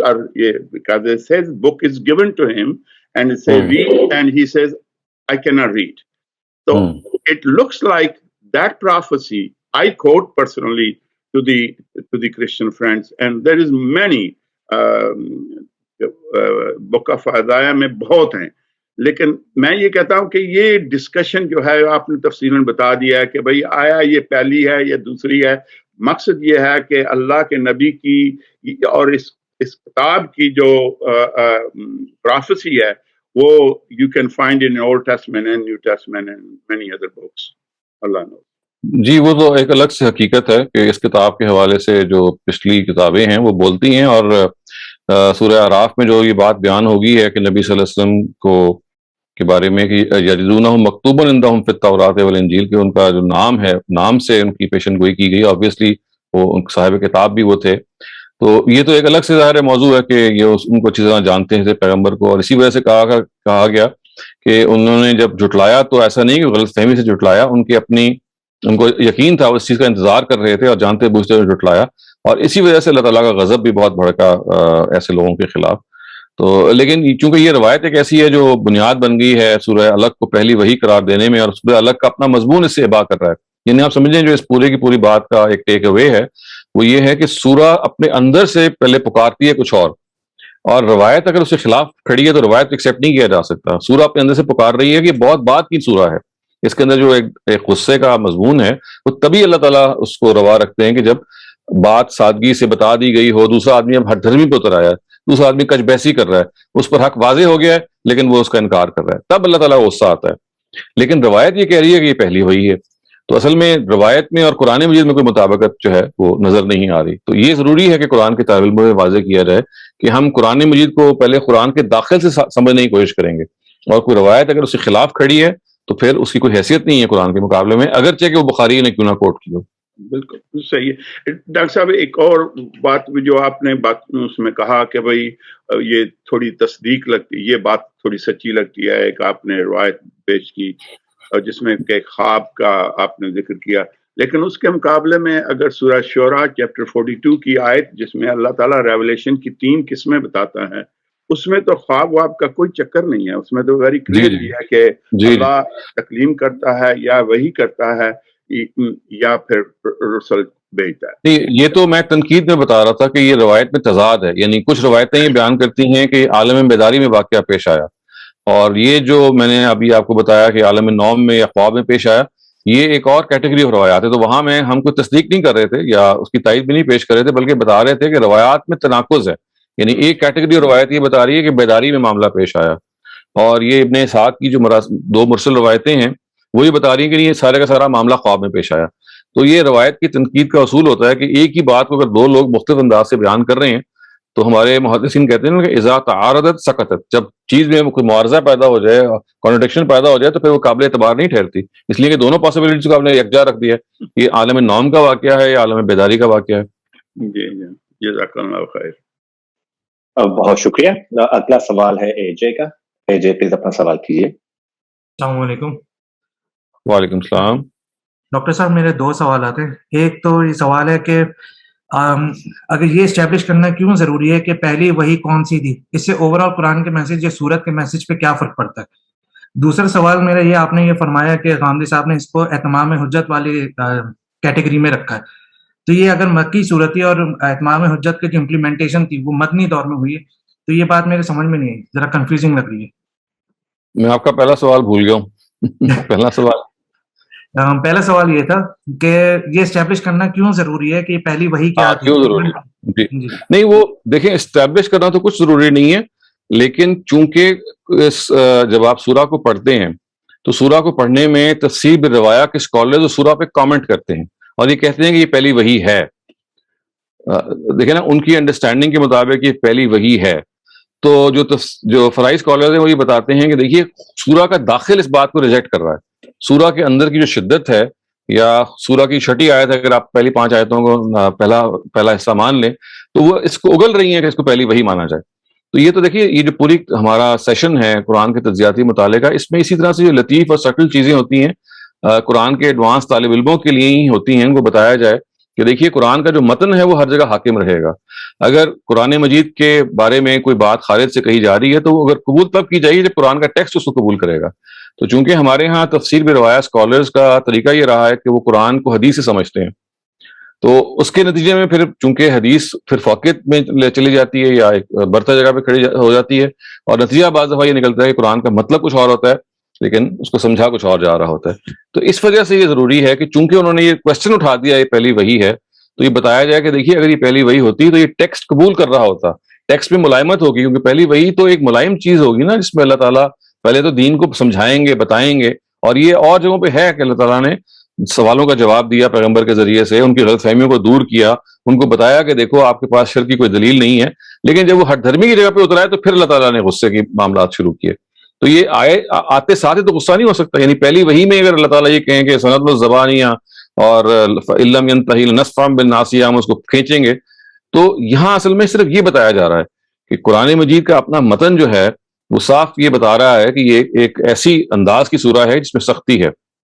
آپ کے دوسرے سوال کا جواب یہ ہے کہ جو اتمام حجت ہے وہ مکی دوری کا ہے، یعنی جو اقدام ہے وہ ہے جو مدنی دور سے متعلق ہے. یعنی اللہ تعالیٰ کے ہاں جو معاملہ ہوا ہے مکی دور میں، جس طرح سے اس کے اندر بات کو مکمل طور پہ پیش کیا گیا اور بات کو ختم کر دیا گیا. اس کے بعد پیغمبر جو ہیں وہ اپنی قوم سے نکال لیے جاتے ہیں اتمام حجت کے بعد، یا وہ ہجرت کے ذریعے سے نکال لیے جاتے ہیں جہاں اگر ان کو دارالاقتدار کوئی میسر ہو، اور یا وہ الگ کر لیے جاتے ہیں اور پھر آسمانی عذاب آتا ہے. تو اتمام حجت اصل میں یہ دور دعوت ہی کی چیز ہے، یہ مدنی دور کی چیز نہیں ہے. اور چونکہ دور دعوت مکئی میں گزرا ہے، اللہ تعالیٰ کے پیغمبر نے وہ دعوت کا جو زمانہ تھا اس میں اتمام حجت کر لیا، اس کے بعد ہجرت کر کے وہ اپنی قوم سے الگ ہو گئے، اب وہ مستوجب عذاب ٹھہری ہے. تو اس لیے یہ جو فیز ہے اتمام حجت کا یہ مکئی میں آیا ہے، نہ کہ مدینے میں. Thank you very much. بہت شکریہ سر. ہمارے پاس ایک ریٹن سوال ہے چیٹ میں. وہ سوال یہ کر رہے ہیں کہ کہانی جو پیش کی جا رہی ہے وہ یہ ہے کہ حضرت صلی اللہ علیہ وسلم کو بہت پسینہ آیا اور بہت گھبرائے. تو یہ کہہ رہے ہیں کہ کیا نبی گھبراتے ہیں؟ کیا نبی واقعی اس وقت قرآن جب نازل ہوا تو کیا وہ ڈر گئے تھے؟ تو دیکھیں یہی تو تنقید کی گئی ہے کہ نبی کا جو نبی صلی اللہ علیہ وسلم کے علاوہ جو مساوی ان کے نبی ہیں جن کو نبی صلی اللہ علیہ وسلم مماثل قرار دیا وہ حضرت موسیٰ ہیں. تو وہاں تو بالکل اور ہمیں نظر آ رہا ہے کہ وہاں پہ حضرت موسیٰ جو ہیں ان کو تسلی دی گئی اور یہ کہا گیا کہ میرے حضور میں کسی کو خوف کرنے کی ضرورت نہیں ہے، یہ میرے طرف سے تمہیں اپوائنٹ کیا جا رہا ہے. اور جو پورا واقعہ ہے وہ سورہ طٰہٰ میں بیان ہوا ہے کہ جب ان کو کہا کہ اننی انا اللہ لا الہ الا هو فاعبدنی واقم الصلاۃ لذکری، اور پھر کہا گیا کہ فخلعنا علیک. وہ پوری گفتگو یاد کیجئے کہ جب حضرت موسیٰ کو سرفرازی دی جا رہی ہے سورہ طٰہٰ کے شروع میں، تو ایک ڈائلاگ ہو رہا ہے جس میں حضرت موسیٰ بہت کاملی گفتگو کر رہے ہیں، بلکہ وہ گفتگو پرولونگ کر رہے ہیں تاکہ اللہ تعالیٰ سے اور زیادہ باتیں کریں. انہوں نے صرف یہ پوچھا تھا کہ تمہارے ہاتھ میں کیا ہے، تو انہوں نے کہا کہ میرا عصا ہے، اتوکل علیہا واہش بہا. وہ جواب یہاں پہ ختم ہو جاتا ہے کہ میرا عصا ہے. انہوں نے آگے سے بات شروع کر دی، اس عصا سے میں پتے جھاڑتا ہوں اور یہ میں کرتا ہوں. تو یہ جو کہتے ہیں نا کہ بات کو لمبا کرنے کے لیے نبی صلی اللہ علیہ وسلم نے، حضرت موسیٰ نے ہم کلام ہونے کے لیے اور زیادہ معاملہ کیا. تو وہاں تو یہ صورتحال پیش آتی ہے کہ وہ بالکل کام اینڈ کلیکٹڈ تھے. پھر سورہ نجم کا میں نے آپ کو حوالہ دیا اور بتایا کہ دیکھیے وہاں پہ جو وحی کی پوری کیفیت نبی صلی اللہ علیہ وسلم بتائی گئی ہے، وہ تو ایسے تھا کہ جیسے ما کذب الفؤاد ما رأى، وہ ان کے دل نے اس کو جھٹلایا نہیں، انہوں نے دیکھا تھا، ان کو کوئی خوف نہیں پیدا ہوا. اور ما زاغ البصر وما طغى، ان کی جو نگاہ تھی وہ بھٹکی نہیں، یعنی اس کو کوئی خوف لاحق نہیں ہوا، وہ ٹکی رہی ہے اپنی جگہ پہ. تو یہ تو پوری سچویشن یہ بتا رہی ہے کہ کام اینڈ کلیکٹڈ رہتے ہیں پیغمبر. اس کے برعکس ہے یہ روایت جو بتا رہی ہے کہ ان کو یہ دیکھیں خوف کوئی معمولی خوف نہیں تھا. ان کے الفاظ یہ ہیں کہ مجھے اپنی جان کا اندیشہ ہونا شروع ہو گیا تھا، مجھے تو اتنا زور سے اس نے بھینچا کہ لگا کہ جیسے I'll just die at that instant. تو یہ تو انہی کوسچنز میں سے ہے جو اس روایت کو مجروح کر رہی ہے کہ ایک طرف قرآن جو وحی کی کیفیت بتا رہا ہے وہ یہ ہے کہ وہ کام اینڈ کلیکٹڈ رہتے ہیں پیغمبر، اور روایت یہ کہہ رہی ہے کہ جیسے ان کو اپنی جان کا خطرہ ہو گیا. تو یہ اس روایت پہ اصل میں تنقید ہے جو ہم آلریڈی کر چکے ہیں. ٹھیک سر، اسی کو آگے بیان کر رہے ہیں. وہ کہہ رہے ہیں کہ جب وہ قرآن کی آیت نازل ہوتی ہے کہ قرآن کو جلدی پڑھنے کی ضرورت نہیں ہے، اس وقت حضور صلی اللہ علیہ وسلم میں سے جسم سے بہت پسینہ نکلنا شروع ہوا. یعنی کہ وہ یہ ثابت کر رہے، یہ بیان کر رہے ہیں کہ جب وحی آتی ہے تو ان کی حالت مشکل ہو جاتی ہے حضور کی. تو یہ اس وقت بھی ممکن تھا جب پہلی وحی آئی، تب بھی وہ کنفیوز ہو سکتے تھے. دیکھیں ایک یہ ہے کہ جب وحی آتی تھی تو ان کی طبیعت پہ بھاری پن ہوتا تھا، یہ ایک اور چیز ہے. اور یہاں پہ فرشتے نے جو بھینچا اور ان کو خوف طاری ہوا، خوف میں اور پسینے آنے میں بڑا فرق ہے. یعنی وہ جو دوسری جگہوں پہ آیا کہ وہ ان کو پسینہ آ جاتا تھا، وہ تو اصل میں تحمل، یعنی کسی چیز کو ریسیو کرنے کے نتیجے میں جو ایک کیفیت ہوتی ہوگی، ظاہر ہمیں تو نہیں پتا، اللہ تعالیٰ کمیونیکیٹ کر رہے ہیں، تو وہ ایک فزیکل کیفیت تھی کہ بھئی آپ ایک چیز ریسیو کر رہے ہیں، جس طرح سے بھی ریسیو کر رہے ہوں گے تو ان کو پسینہ آ گیا. یہاں پسینے کا ذکر نہیں ہے، یہاں تو خوف کا ذکر ہے. اور فرشتہ جس طرح سے ان کو بھینچ رہا ہے اور دبا رہا ہے، اس سے نبی صلی اللہ علیہ وسلم شدید گھبرائے ہوئے ہیں. دیکھیں وہ آگے کیا کہتے ہیں، زملونی زملونی. ایک اور روایت میں آتا ہے دسرونی دسرونی، مطلب دونوں کا یہ کہ مجھے اڑاؤ، میں تو گھبراہٹ کا شکار وہ ہو رہے ہیں. تو گھبراہٹ کا شکار ہونا اور کسی چیز کو حاصل کرنے کے نتیجے پسینہ آنا، they are entirely different things. اس کو ایک نہیں کہا جا سکتا. یعنی پسینہ پھر بھی آ سکتا ہے کام ہونے کے باوجود کہ آپ کو پتا ہے کہ بھئی دس از some thing which is happening, لیکن یہ تو یہ ہے کہ آپ کو بالکل لگ رہا ہے کہ جیسے آپ کی جان نکل رہی ہے. جان نکلنا اور پسینہ آنا. بہت بہتر سر، تھینک یو. اگلا سوال ہے اکرم بھٹی صاحب کا. اکرم صاحب اپنا سوال کیجئے پلیز. سر وہ کوشچن ہے کہ ذرا جیسا آپ نے ادریس اور ادراج جو کہا، ادراج کو سمجھ لگی، ادریس کیا چیز ہوتی ہے؟ دونوں اصطلاحات کو ذرا. وہ تدلیس وہ ظاہر جو ٹیکنیکل چیز ہوتی ہے، تدلیس ہی ہوتی ہے کہ آپ کسی راوی سے ایک بات منسوب کریں جو اس نے نہیں کہی ہوئی، لیکن چونکہ آپ نے اسے سماعت کی ہوئی، اسے سنا ہوا ہے، آپ تاثر یہ دے رہے ہیں کہ آپ نے اسے سنی ہے، حالانکہ سنی آپ نے کسی اور سے ہوتی ہے. تو اس کو کہتے ہیں تدلیس. اسی وجہ سے یہ جھوٹ ہوتا ہے کہ کیونکہ یہاں پہ آپ جس سے روایت کر رہے ہوتے ہیں اس سے آپ نے کوئی اور روایت سنی ہوتی ہے، لیکن یہ روایت نہیں سنی ہوتی. تو دوسروں کو تاثر یہ ملتا ہے کہ چونکہ اس نے اور روایتیں سنی ہیں تو یہ بھی سنی ہوگی، یہ پرٹیکولر روایت انہوں نے کسی اور سے سنی ہوتی ہے. اور چونکہ راوی کو چھپا رہا ہوتا ہے وہ شخص، کیونکہ جس سے سنی ہوتی ہے وہ بعض دفعہ راوی مجروح ہوتا ہے یا قابل اعتبار نہیں ہوتا، تو ہی جسٹ ہائڈز دیٹ نریٹر اور کہتا ہے جی میں نے سنی ان سے ہے. اور چونکہ ان سے دوسری روایت سنی ہوتی ہے تو تاثر یہ ملتا ہے کہ شاید یہ روایت بھی ان سے سنی ہو. اس کو ہم اصطلاح میں کہتے ہیں تدلیس. اور اس کو جھوٹ، بلاغت و زہری میں یہی کچھ ہے نا. بلاغات تو ایک اور ہے نا جی. بلاغات میں تو یہ ہوتا ہے کہ وہ اپنی طریقے پہ بیان کر رہے ہیں کہ ان کے پاس ایک بات وہ پہنچی ہے اور یعنی درمیان کے واسطوں کو حذف کر رہے ہیں. بلاغات میں یہ ہوتا ہے. یعنی زہری کا انتقال ہوتا ہے 124 ہجری میں، یہ پیدا ہوئے ہیں 52 ہجری میں، جب نبی صلی اللہ علیہ وسلم کو رخصت ہوئے 30 سال ہو چکے ہیں. تو اب وہ ایک نبوت کی بات بیان کر رہے ہیں آفٹر 40-50 ایئرز، اور درمیان کے جو حصے ہیں وہ حذف ہیں، وہ ہے ہی نہیں. وہ کون ہے لوگ درمیان میں جو کہہ رہے ہیں؟ وہ کہتے ہیں بلغنی. بلغنی کا مطلب مجھ تک یہ بات پہنچی ہے. تو اس سے اصطلاح نکل آئی بلاغات کہ بلغنی کا مطلب ہے I have heard this, it has come to my notice. بھائی from where has it come to your notice؟ وہ اس کو نہیں بتاتے. تو درمیان میں پروفٹ سے لے کے ان تک کا جو واسطے ہیں دو، وہ he does not disclose them. تو اس وجہ سے میں